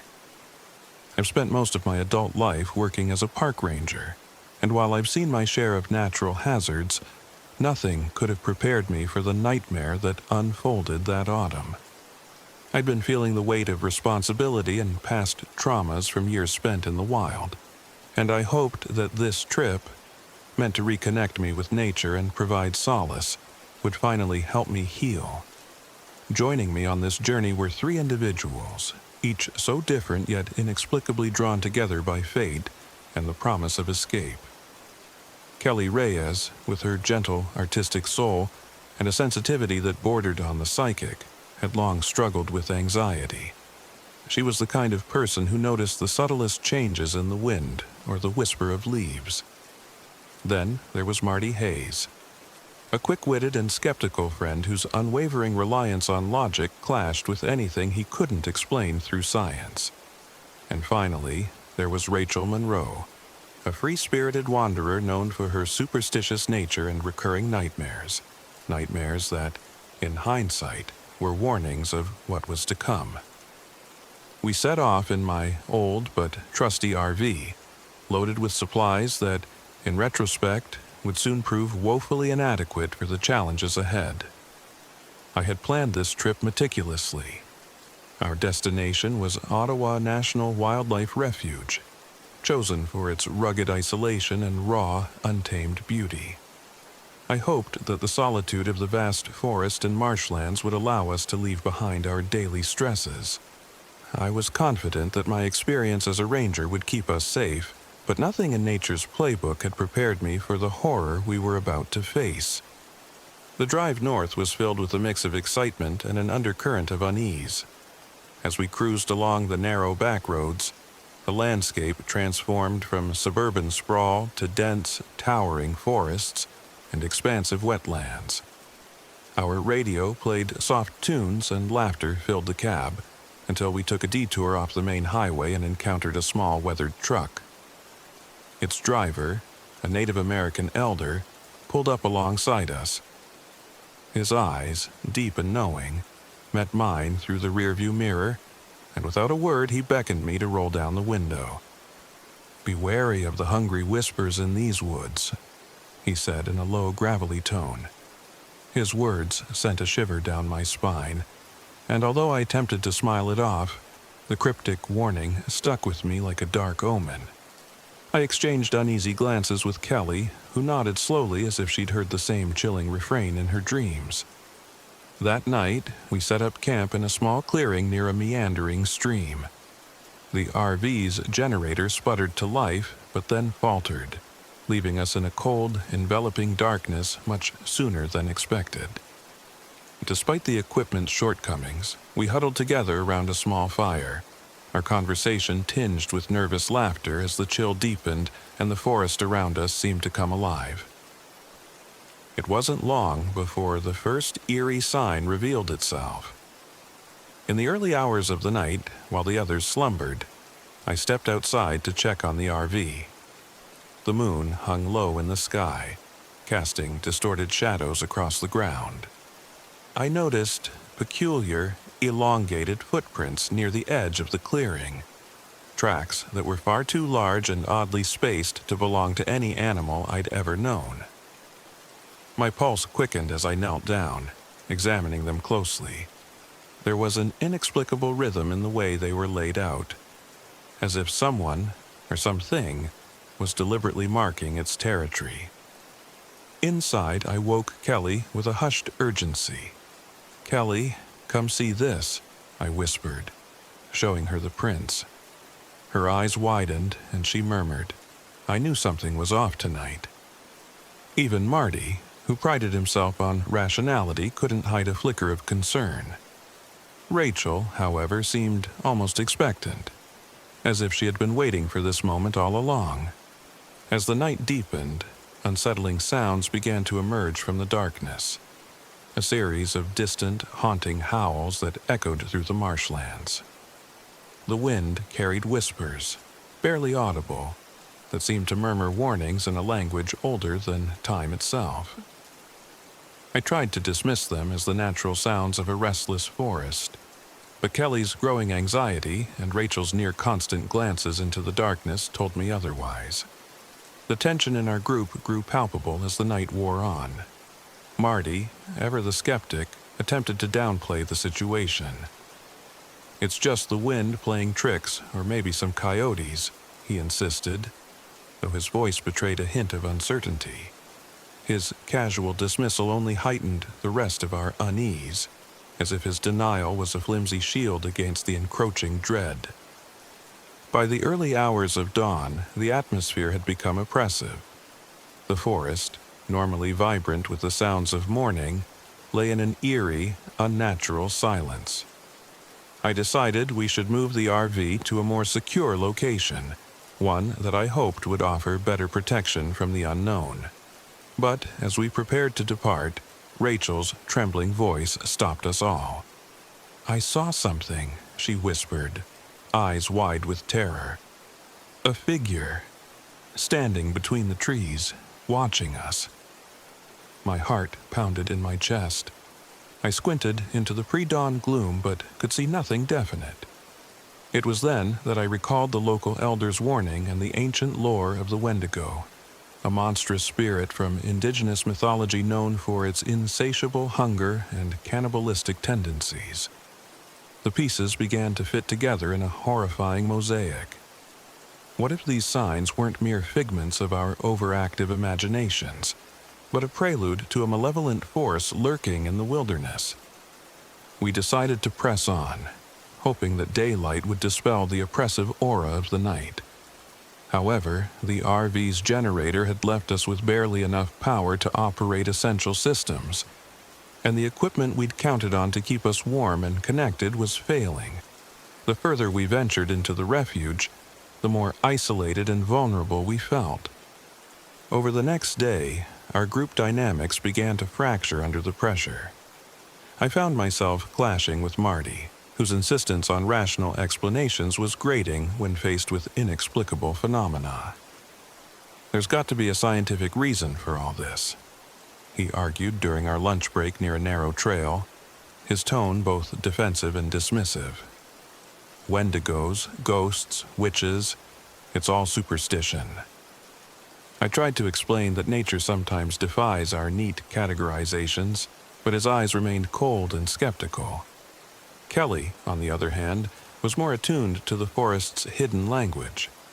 She spent long hours sketching the peculiar patterns in the trees and the strange, almost human-like markings etched into the bark. "There's a message here," she would say softly, her fingers tracing the grooves as if deciphering a secret code. Rachel's anxiety worsened by the minute. Her sleep was plagued by recurring nightmares of a gaunt, hulking creature with glowing eyes, a relentless stalker that seemed to embody every whispered legend of the Wendigo. As dusk approached on our second night, the forest seemed to conspire against us. The RV, our supposed sanctuary, creaked and groaned as if under the strain of an unseen force. The generator sputtered intermittently, plunging us into bouts of darkness. While I fumbled with the controls, trying desperately to coax it back to life, Kelly's voice rose in a mixture of alarm and awe. "Listen!" she cried, and we all fell silent. A series of guttural sounds, part growl, part whisper, rolled through the trees. The noise was unlike any animal call I'd ever heard, a chilling symphony that set my nerves on fire. Marty tried to record the sounds on his phone, his hands shaking as he muttered about proving there was a rational explanation. But as we listened, the sounds grew louder, more insistent, until they seemed to envelop us in an oppressive shroud of terror. Then, out of the darkness, came a sudden, violent rustling. I bolted outside, flashlight in hand, and what I saw made my blood run cold. In a clearing, not far from our campsite, illuminated momentarily by the erratic beam of my light, stood a towering, emaciated figure with eyes that burned like embers. The creature moved with a terrifying, inhuman grace, its limbs contorting in ways that defied logic. I remembered the legends. The Wendigo was not merely a myth, but a manifestation of greed, starvation, and isolation. An ancient curse turned flesh. I shouted, waking Kelly, Marty, and Rachel from their uneasy sleep. "It's here!" I cried, my voice cracking with fear and adrenaline. They gathered around me, their faces a mix of disbelief and horror. Marty's skepticism dissolved into palpable terror as the creature's low, guttural moan resonated through the clearing. Rachel's eyes darted wildly, as if expecting the creature to materialize out of the darkness at any moment, while Kelly clutched my arm, her voice a near whisper, "I knew it, I always knew." In that frozen moment, the creature seemed to pause, its head tilting as if studying us. It was then that I understood we were not dealing with a spectral presence that merely haunted the woods. It was an active, violent force. The Wendigo was not content to lurk in the periphery. It had chosen us as its prey. I made a split-second decision to retreat back to the RV, urging everyone to run. We scrambled through the undergrowth, hearts pounding in a cacophony of terror. The creature's howls echoed behind us, driving us faster. But the forest was a labyrinth of gnarled trees and twisting trails, and in the chaos our already strained equipment betrayed us.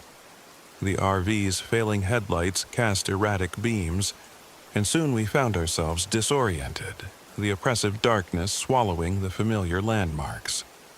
Desperation gave way to a frantic search for safety. I led the group off the beaten path, relying on my training and instincts.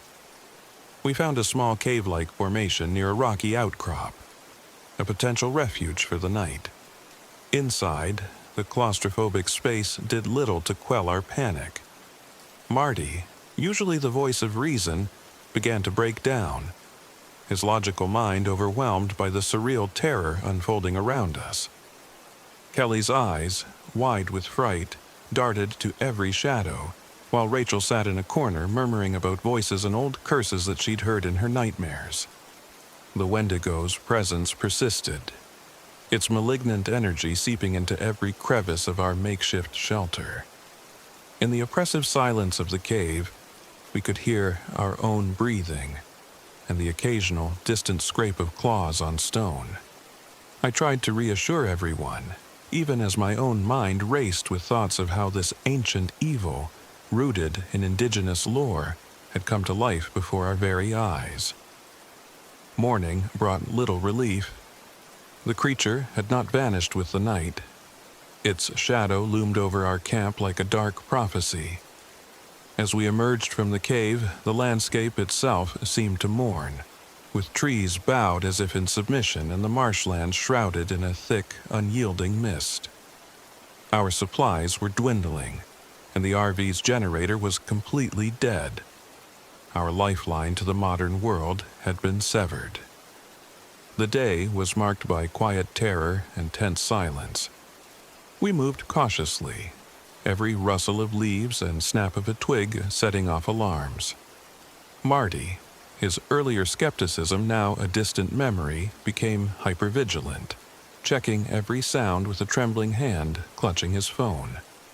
Kelly continued to decipher the markings on the trees, insisting that they were not random but deliberate signs, warnings, or perhaps even messages from the land itself. Rachel's nightmares seemed to manifest in waking moments, as she pointed to shadowy figures in the distance, convinced that the wendigo was stalking us even in broad daylight. The inevitable confrontation came as dusk fell once again. As we huddled near a small makeshift fire outside the RV, the oppressive silence was broken by a sudden, blood-curdling scream from deep within the forest. It wasn't the howl of an animal, but the anguished cry of a human being, or something that once was human. Panic surged through us, and without a word, I grabbed my flashlight and motioned for everyone to follow me towards the source of the scream. We moved as one, a disjointed unit fueled by fear and adrenaline, until we came upon a small clearing. There, in the dim light, lay the motionless body of a local hiker, his face twisted in an expression of unspeakable terror. The sight was too horrifying to comprehend, a grim reminder that the wilderness we'd so eagerly sought refuge in was now a hunting ground for something that defied reason and morality. In that moment, the wendigo made its move. With a speed that belied its emaciated form, it lunged from the tree line. I felt a surge of primal terror as I raised my arms to shield the group. The creature's claws raked across the air, and I heard the sickening sound of snapping bones as it slashed at Marty, who cried out in pain. I managed to push Kelly and Rachel behind me, shielding them as best as I could, but the creature's onslaught was relentless. The ensuing chaos is a blur of screams, desperate shouts, and the pounding of my heart. In the melee, Marty's rational mind was shattered as he suffered a deep wound, a gash on his arm that bled profusely. Kelly, though terrified, clung to every instinct of survival, her eyes blazing with determination. Rachel's cries, half in terror and half in disbelief, spurred me on to fight back with every ounce of strength I had. I grabbed a heavy branch from the ground, wielding it as a makeshift weapon. Every time the creature reared up, I swung wildly, hoping to distract or deter it. The wendigo's eyes, burning with an almost supernatural ferocity, met mine as if challenging my defiance. The struggle felt endless. Minutes stretched into an eternity as we exchanged blows beneath the indifferent gaze of a blood-red moon. At one point, the creature pinned me against a tree, its claws scraping my skin, drawing blood. In that horrifying instant, I could have given up, but the thought of my friends, Kelly's quiet strength, Marty's desperate courage, and Rachel's fragile hope, drove me to muster every last bit of resolve. With a burst of adrenaline, I shoved the creature off and forced myself to stand, my body aching and my mind reeling from the encounter. The wendigo, however, was not done. With a final guttural snarl, it retreated back into the shadows of the forest. The echoes of its howls reverberated in the cold night air, leaving us trembling in a silence that was more terrifying than its violent presence. Marty's wound required immediate attention, and as we huddled together, Our makeshift camp transformed into a makeshift infirmary, the reality of our dire situation settling in. In the aftermath, as dawn broke and painted the sky in muted hues of hope, we attempted to gather our scattered strength and salvage what we could from the wreckage of our expectations. The RV remained unusable, its generator a lifeless hunk of metal. Our supplies were diminished, and the vast wilderness offered no reassurance, only the lingering, oppressive presence of the wendigo. That day, we debated our next move. Marty, now fully believing in the horror that had stalked us, insisted on immediate departure, urging us to seek help and retreat to civilization. Kelly, however, was strangely composed, almost as if she felt a deeper connection to the land and its ancient warnings. "There's something in these markings," she said softly, pointing to intricate symbols carved into a nearby tree. "They're not just warnings. They're a record of what happened here long ago." Rachel, her eyes still haunted, simply murmured about voices and memories that weren't her own. In the end, my duty as a former ranger and the leader of our small band of survivors compelled me to take a measured approach. I decided we would try to move further into the refuge, away from the heart of the creature's territory, and search for any signs of civilization or an escape route. With Marty's injured arm bandaged as best as we could manage, we set off once more, our steps cautious and our eyes darting to every rustle and shadow. Every step in that forsaken forest felt like a descent deeper into an ancient nightmare. The wendigo's presence lingered in every silent glade and murmur of wind. At times, it felt as though the land itself was conspiring with the creature, a relentless, malevolent force that had no intention of letting us leave unscathed. Yet, amidst the terror, our shared struggle forged an unspoken bond between us. The night's violent encounter had stripped away our pretenses, leaving only raw, unfiltered fear and a fierce will to survive. Eventually, after what felt like days of relentless wandering and barely escaping the creature's grasp, we came upon a narrow dirt road. It was a sliver of hope, a sign that civilization, however distant, might still exist. With renewed determination, I steered the RV onto the road, every jolt of the old vehicle a reminder of our fragility. Marty, though in pain, managed a weak smile as he acknowledged the irony that our journey had turned into a fight for life rather than the escape we had envisioned. As we drove away from the heart of Ottawa National Wildlife Refuge, the landscape slowly transformed from oppressive, haunted woods to open fields under an indifferent sky. The wendigo's presence seemed to recede, its haunting howls fading into the distance.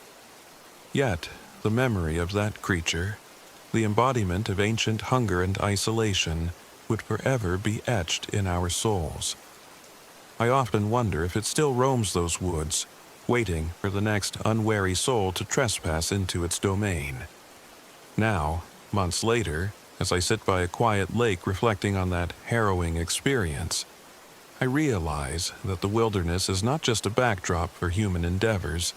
It is a living, breathing entity with secrets older than time itself. Kelly continues to study those ancient markings, convinced that they hold answers to the inexplicable forces that govern the forest. Marty has become an unlikely believer in the supernatural, his once rational mind forever altered by the brush with a horror that defied explanation. And Rachel, poor, fragile Rachel, remains haunted by the echoes of that night. Her dreams, a never-ending vigil of spectral warnings. The trip that was meant to be an escape from the burdens of everyday life instead became a brutal confrontation with the dark underbelly of nature and ancient lore.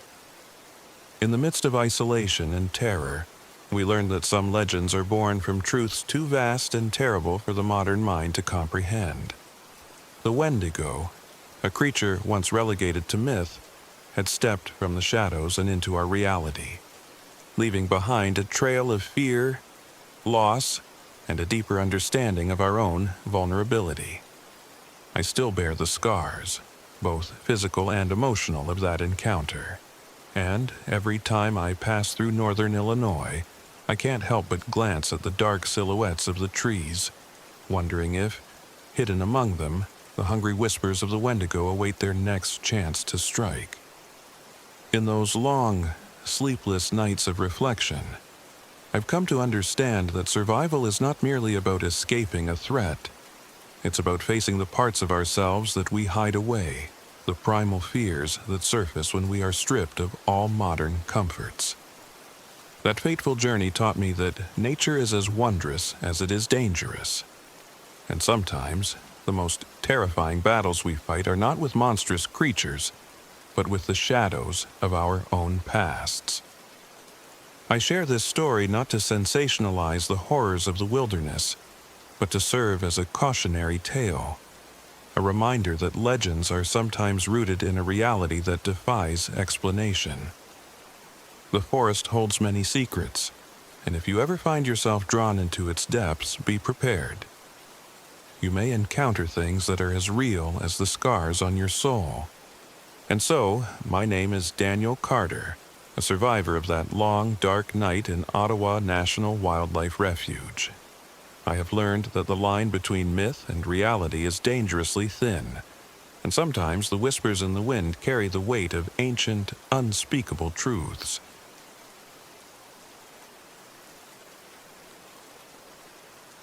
My name is Samuel Johnson. I'm 42 years old, and this happened last spring when I decided to escape the clamor of my failed marriage and the suffocating memories of a life I no longer recognized. I traded in the familiar chaos of city living for the solitude of Kankakee River State Park in northern Illinois, a place renowned for its windswept expanses, rugged terrain, and an eerie quiet that seems to whisper secrets from long ago. I had pored over maps and local lore for weeks before embarking on this journey in my old RV, a battered but beloved relic that I'd affectionately nicknamed the Wanderer. Though it had seen better days, its creaks and groans were familiar companions. I had spent my life relying on self-sufficiency, but nothing could have prepared me for the inner demons I was about to confront, nor for the mysteries that lay hidden in the park's misty embrace. The drive up to Kankakee was a blur of winding back roads and endless fields. I left behind the ruins of my marriage and the unrelenting hum of the city, desperate for a chance to rebuild my sense of self. Yet, as the scenery shifted from urban sprawl to open, barren landscapes and then to the looming silhouettes of trees bordering the river, a quiet unease began to stir inside me. A subtle reminder that nature, in all its raw beauty, often holds secrets darker than any human heart. The first night in the park was strangely silent.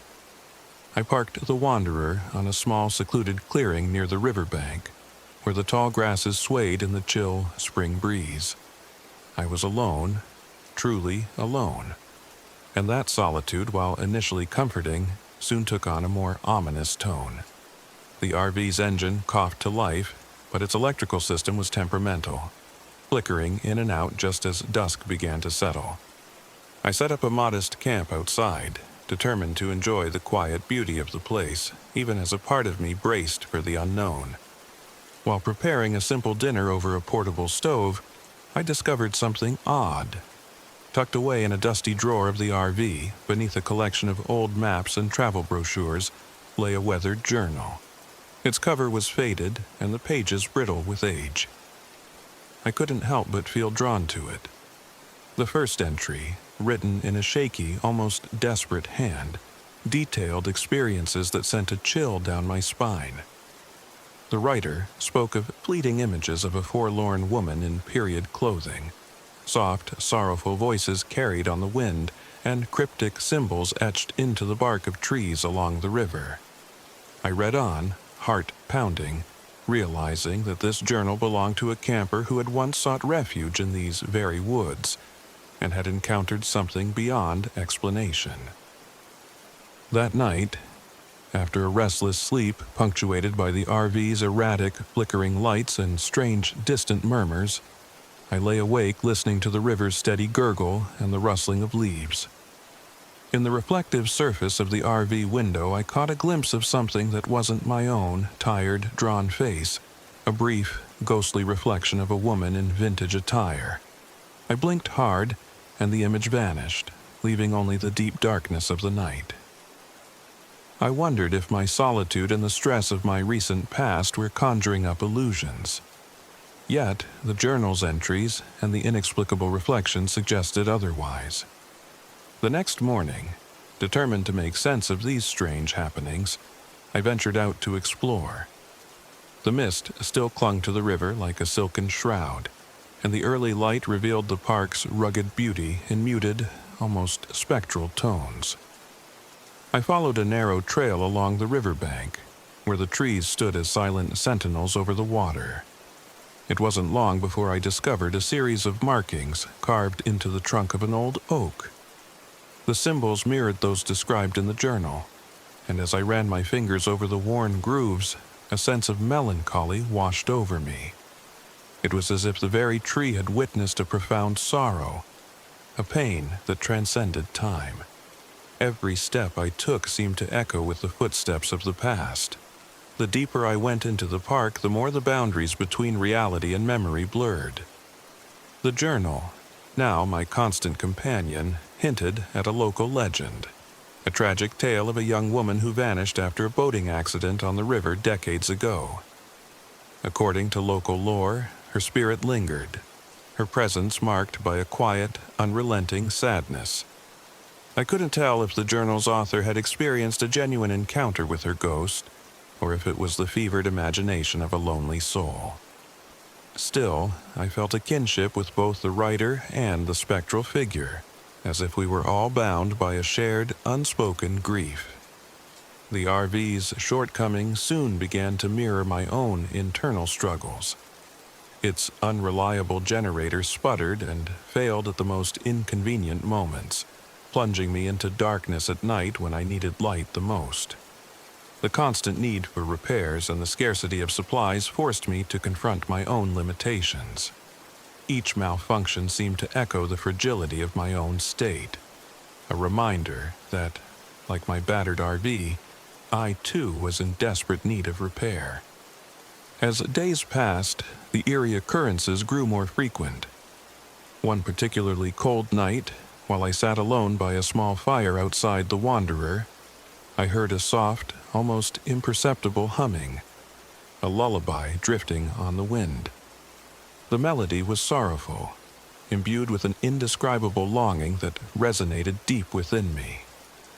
I glanced into the darkness, half expecting to see the ghostly woman of the journal, but all I saw were the dancing shadows cast by the fire. Yet, the feeling of being watched was undeniable, and I could almost sense her presence, a silent, spectral observer sharing in my loneliness. The boundary between the supernatural and my inner turmoil began to dissolve. I found myself questioning if the sightings and sounds were real, or simply manifestations of my grief and regret. The journal, with its accounts of inexplicable encounters, provided both comfort and dread. It was as if the park was speaking to me, urging me to confront the unresolved sorrows of my past. Every flicker of the RV's lights, every strange reflection, was a call to face what I had long buried beneath the weight of my own self-doubt. In one of the subsequent entries, the journal described how the ghost of the vanished woman would appear during moments of deep introspection. Her form was always gentle, a wistful presence rather than a vengeful specter. Late one evening, as a storm gathered on the horizon, I found myself alone in the dim light of the RV, struggling with a flood of memories from my lost love and broken promises. As the wind howled outside and the rain began to tap against the windows, I felt an inexplicable warmth, a subtle shift in the air that seemed to cradle my sorrow. Slowly, through the gloom, I made out the faint outline of a woman in a flowing dress, her eyes reflecting a deep, mournful understanding. I reached out, half expecting her to vanish, but she lingered, a silent witness to my pain. Her presence did not bring terror or violence. Instead, it evoked a bittersweet empathy, as if she too had known the sting of loss. In the following days, I found that her appearances coincided with moments of intense emotional vulnerability. When I dared to write my own thoughts into the margins of the journal, I would often catch a glimpse of her reflection in the window, as if she was silently reading along, urging me to find the strength to let go. Yet, not all the phenomena were so gentle. One morning, while exploring a cluster of derelict cabins on the outskirts of the park, I discovered evidence of a long-forgotten tragedy. A small, rusted locket lying in the dirt, engraved with initials that matched a name from the journal. The discovery sent a jolt of fear through me, a stark reminder that the park's past was steeped in unresolved sorrow and untold stories of loss. I felt a responsibility to piece together the fragments of these lives, to understand the full measure of the park's haunted history and how it intertwined with my own struggle for redemption. With each passing day, my solitude began to transform into a dialogue, a conversation between the living and the dead, between memory and reality. The park was not a malevolent force. Rather, it was a repository of pain and beauty, a place where every rustle of leaves and every whisper of wind carried the weight of countless lives. In this reflective solitude, I began to see parallels between the tragic story of the ghostly woman and my own life, a tale of love lost, of dreams deferred, and of the quiet persistence of hope even in the face of overwhelming despair. One crisp evening, under a full moon that cast a silvery light across the river, I made my way to a secluded spot on the bank. I brought with me the journal and the locket, determined to find answers to the mysteries that had haunted my nights. I sat on a smooth, cold rock and opened the journal to a page filled with frantic, nearly illegible scribbles, notes about a ritual meant to appease a restless spirit. The entries hinted at a final, desperate attempt by the writer to help the ghost find peace. As I read, the gentle hum of the wind grew into a symphony of whispers, and the silhouette of the ghostly woman appeared again, more distinct than before. This time, I did not feel fear. Instead, I felt an overwhelming empathy and sorrow for the long-forgotten soul before me. "Who are you?" I asked softly, my voice trembling with a mix of trepidation and compassion. In response, the woman's figure seemed to draw closer, her eyes brimming with silent tears. I could not discern if her presence was a figment of my imagination or a true echo of the past, but in that suspended moment, I knew that our fates were intertwined. Her sorrow mirrored my own, and in the quiet communion under the watchful moon, I began to understand that closure for both of us might be found in the act of remembrance. For the remainder of my days in Kankakee River State Park, I dedicated myself to uncovering the truth behind the ghost's tragic story. I scoured old archives at the local historical society, spoke with a few aged residents who remembered whispered tales of a boating accident on the river, and meticulously transcribed every word from the mysterious journal. Slowly, the pieces began to fall into place. A young woman, full of promise and trapped in a life of unfulfilled dreams, had vanished one fateful night, leaving behind a legacy of regret and sorrow. Her restless spirit, it seemed, had been condemned to wander, searching for the closure that death itself had denied her. As I pieced together the narrative, I began to see my own life reflected in hers. My divorce, my isolation, and my relentless pursuit of solitude were all echoes of a deeper, universal pain. The longing to be understood, to be seen, and to finally be at peace. The RV, with all its quirks and malfunctions, became more than just a vessel of escape. It was a cocoon where I could process the turbulent emotions of my past, a temporary sanctuary where the past and the present converged. On my final night in the park, I sat by a small, carefully rekindled fire outside the Wanderer, the journal open on my lap. The wind had calmed, and the river's murmur was a soothing counterpoint to my thoughts. In the flickering firelight, I saw her one last time, a gentle apparition whose gaze held a silent benediction. I knew, then, that I had done what I needed to do. By acknowledging her sorrow, and by writing my own truth into the journal's final chapter, I had both exorcised my own demons and granted her the closure she had long sought. As dawn broke over the Kankakee, the mists began to lift, and I felt a quiet clarity settle within me. I packed up my few remaining belongings, the journal now complete with my own entries, and prepared to leave the park that had been both a crucible and a sanctuary. The ghostly presence, once so vivid in my nights, receded into the mists of memory. I drove away in the Wanderer, its engine steady for the first time in weeks, carrying with me the bittersweet weight of a story that was as much about healing as it was about haunting. I still wonder whether the ghost was truly a spectral remnant of a tragic past, or simply the echo of my own longing for connection. Perhaps the truth is lost among the countless voices of the wind and the rustling of the trees.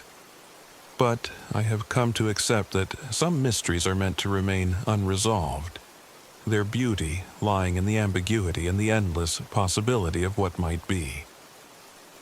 My time on the Kankakee taught me that even in the depths of isolation, there is a silent dialogue between our hearts and the world.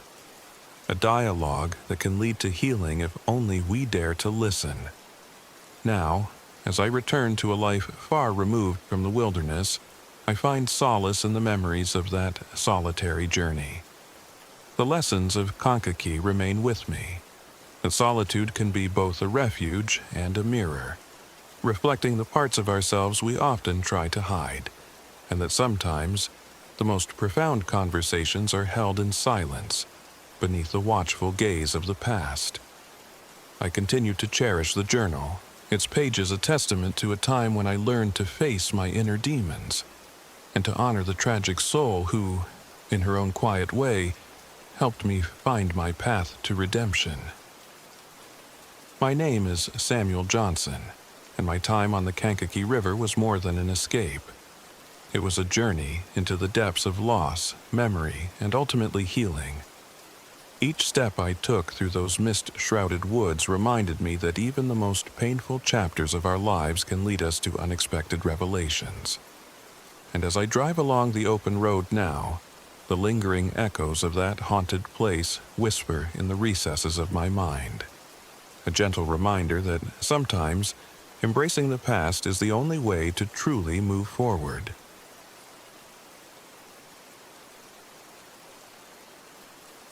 My name is Jax McAllister. I'm 32 years old, and this is the story of a camping trip that turned into a nightmare beneath the ancient trees near Cave-in Rock State Park in northern Illinois. I'd been chasing thrills all my adult life, and nothing excited me more than the promise of uncovering a local legend. When my friends Ryan and Emily agreed to join me on an RV expedition into the backwoods of Illinois, I felt a surge of adrenaline. Ryan, ever the calm mediator, balanced my reckless enthusiasm, and Emily, our resident skeptic with an uncanny sensitivity to the unseen, kept us grounded, even as I brushed off her misgivings. We set out on a crisp Friday afternoon, our battered RV rattling along narrow back roads. The vehicle was old and temperamental, its engine coughing sporadically as we navigated winding routes framed by towering trees and fading golden light. Even before we arrived at our destination, the RV's creaks and rattles lent the journey an eerie, anticipatory tone that I tried hard to ignore. Emily had been quiet for most of the ride, gazing out the window as if reading an unspoken warning from the forest. "Jax," she said softly, "are you sure this is a good idea?" The locals say something isn't right about these woods. I laughed it off. It's just old legends, Em. Besides, what's an adventure without a little risk? Ryan, driving in silence until then, broke in with a practical suggestion. Let's just keep our heads cool, make sure we have all our supplies, and not wander too far from the RV until we're certain of the terrain. His words provided a temporary calm, though deep down I knew that fate had other plans. After parking near the park's edge, we set up camp in a clearing surrounded by ancient oaks. The place had an undeniable charm, a scenic view of rugged cliffs and the distant sound of the Illinois River. Yet, as twilight fell, that charm curdled into something altogether more sinister. The first sign came with the stillness of the night. It was as if the forest had suddenly paused its usual symphony of nocturnal creatures. Instead of crickets and the rustle of small animals, an eerie silence settled over us. Then, as we gathered around a small campfire, a series of low, dissonant howls began echoing from the depths of the woods. At first, we thought it was just a pack of coyotes, but the sounds were too measured, too deliberate. I watched Emily's face drain of color as she shivered visibly. Ryan, ever the practical one, insisted it was likely just the wind playing tricks. But I couldn't shake the prickling sensation that something was watching us. The following morning, the atmosphere felt heavy. Over a lukewarm coffee brewed in our rusty RV stove, I checked my phone for local news updates. Instead, I found scattered, cryptic radio transmissions on our old CB radio. Distorted messages mentioning disappearances and warnings to stay away from the forest after dark. I frowned and exchanged uneasy looks with Ryan and Emily. It was all starting to feel too real, too close to the legends I'd dismissed as mere folklore. That afternoon, we decided to explore a nearby trail marked by ancient petroglyphs carved into weathered boulders. The carvings depicted strange figures and ominous symbols, a visual history of indigenous rituals and legends of cannibalistic rites. Emily took several photos, her hands trembling slightly as she tried to capture every detail. "This place feels haunted," she murmured, half to herself. I tried to laugh it off, but even my voice betrayed a hint of uncertainty. We returned to the RV as dusk began to steal the last of the daylight. The roads were unfamiliar, and the RV's engine sputtered ominously, as if protesting our presence. I ordered Ryan to check the engine while I secured the campsite. In the distance, I glimpsed a shadowy figure moving among the trees.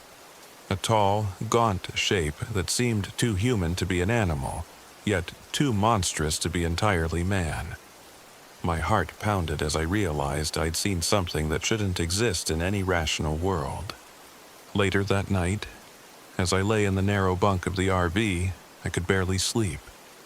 I kept hearing the distant sound of footsteps crunching over dry leaves, interspersed with soft, almost inaudible whispers. The voices carried a tone of urgent warning, yet I couldn't decipher their meaning. Emily's earlier words echoed in my mind. Was the forest trying to tell us something? The following day, tension among us grew. Ryan found that the RV's battery was nearly dead, and the radio was failing to pick up any stable signals, leaving us isolated from any real-time help. Emily's unease turned to open worry. "I feel like we're being stalked," she confided during breakfast. "It's as if something is circling us, waiting for the right moment to strike." I wanted to reassure her, but deep down, I had the same dread creeping in. We decided to venture a bit farther from the RV in hopes of finding a landmark or a ranger station for some guidance. We trekked along a rugged path that wound through dense undergrowth and jagged rocks. The air grew colder, and the light dimmer, as if the forest itself was conspiring to cloak its secrets. That's when we found the tracks. Massive, distorted footprints embedded in the soft soil, accompanied by claw-like marks on nearby trees. Ryan crouched down, inspecting them with a mixture of curiosity and horror. "This isn't from any animal I recognize," he whispered, the words barely audible over the pounding of my heart. As dusk approached once more, the environment seemed to warp. The once familiar sounds of nature were replaced by an oppressive stillness, punctuated only by our own anxious breaths. We returned to the RV, now more like a fortress than a home, bolting every door and window as a sense of impending doom settled in. I sat by the radio, trying desperately to tune into any signal, while Emily recorded her thoughts on her phone, each of us grappling with a growing terror that we were not alone. The breakthrough, or perhaps the breakthrough of horror, came unexpectedly. In the dim light before dawn, I awoke to the sound of the RV's door creaking open. I froze, every instinct screaming that this was not a mere gust of wind. I slowly reached for my flashlight, its beam shaky in my trembling hand, and peered out into the murk. There, at the edge of the clearing, stood a figure. At first, it appeared to be a man, but as my eyes adjusted, I noticed that his features were unnaturally gaunt, his eyes burning with a feral, almost predatory light. A chill ran down my spine as I recognized the silhouette from the stories. The wendigo, a monstrous spirit of indigenous lore, cursed with an insatiable hunger and a penchant for cannibalistic terror. I bolted upright and yelled for Ryan and Emily, my voice cracking with fear. The creature vanished as quickly as it had appeared, leaving us with a silence that was heavier than any sound. In the ensuing minutes, our panic gave way to frantic action. Ryan scrambled to start the RV, while Emily clutched a flashlight and a first aid kit, eyes wide with terror. I could see that her skepticism had been shattered, replaced by a raw, desperate fear. The wendigo was not content to simply haunt us from afar. It was dangerous and violent. Over the next few hours, our campsite was assaulted by a series of attacks. At first, it was mere glimpses, a flash of pale skin in the trees, an echo of disembodied screams that made the hair on my arms stand on end. But soon, things escalated. One night, while we huddled together inside the RV, the creature struck with brutal force. I remember the sound of the shattered glass, the guttural roar that shook the very walls of our fragile refuge, and the searing pain as one of our own, Emily, was injured in the assault. The creature's claws had slashed across her arm, leaving deep, ragged wounds that bled profusely. We were trapped in a relentless nightmare. Each time the creature attacked, it seemed to grow bolder, its ferocity intensifying. Ryan took charge of fortifying our makeshift barricade, using whatever supplies we could muster. A scattering of metal pipes, a handful of salt, and even the RV's emergency flares, which he hoped might ward off the malevolent spirit according to local lore he'd pieced together from old pamphlets at the visitor center. I, on the other hand, felt an overwhelming urge to confront the horror, to understand what force of nature had invaded our lives.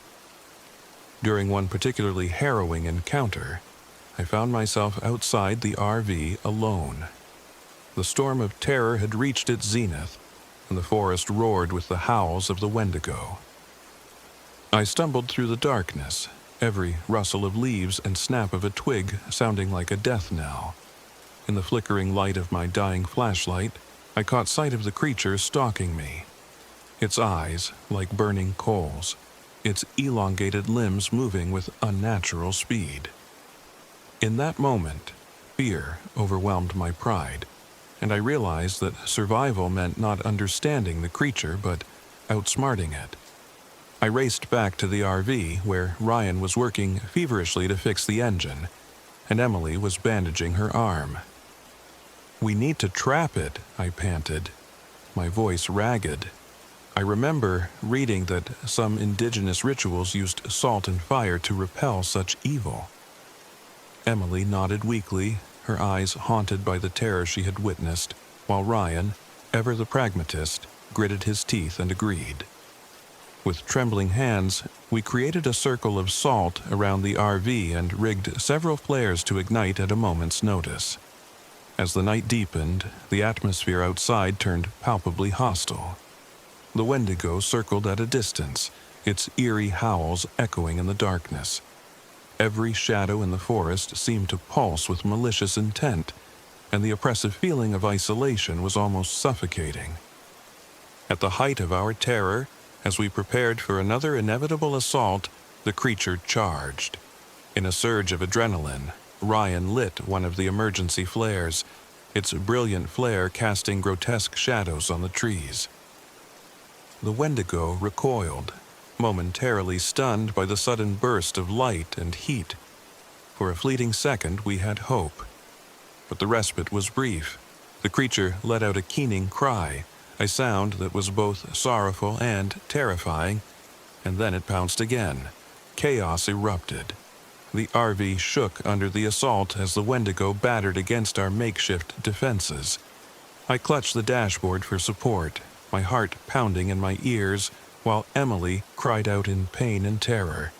In the melee, I managed to glimpse the creature's true form, a hideous amalgamation of human and beast, its twisted features reflecting a deep, primordial hunger. It was as if the legends were no longer stories told to frighten children, but a living, breathing horror that defied all reason. In the ensuing struggle, death seemed to hover on the periphery. Ryan fought valiantly, his calm resolve dissolving into desperation as he tried to keep the engine running and the RV intact. Emily, though injured, refused to hide and instead tried to use the flare to drive the creature away. In that moment, I realized that our survival depended on unity and sheer will. With every ounce of strength I could muster, I lunged toward the creature as it lunged for our weak spot. The encounter was brutal, a savage melee in which fear and fury intermingled.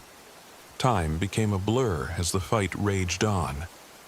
I managed to drive the creature back, using a combination of salt, fire, and sheer determination.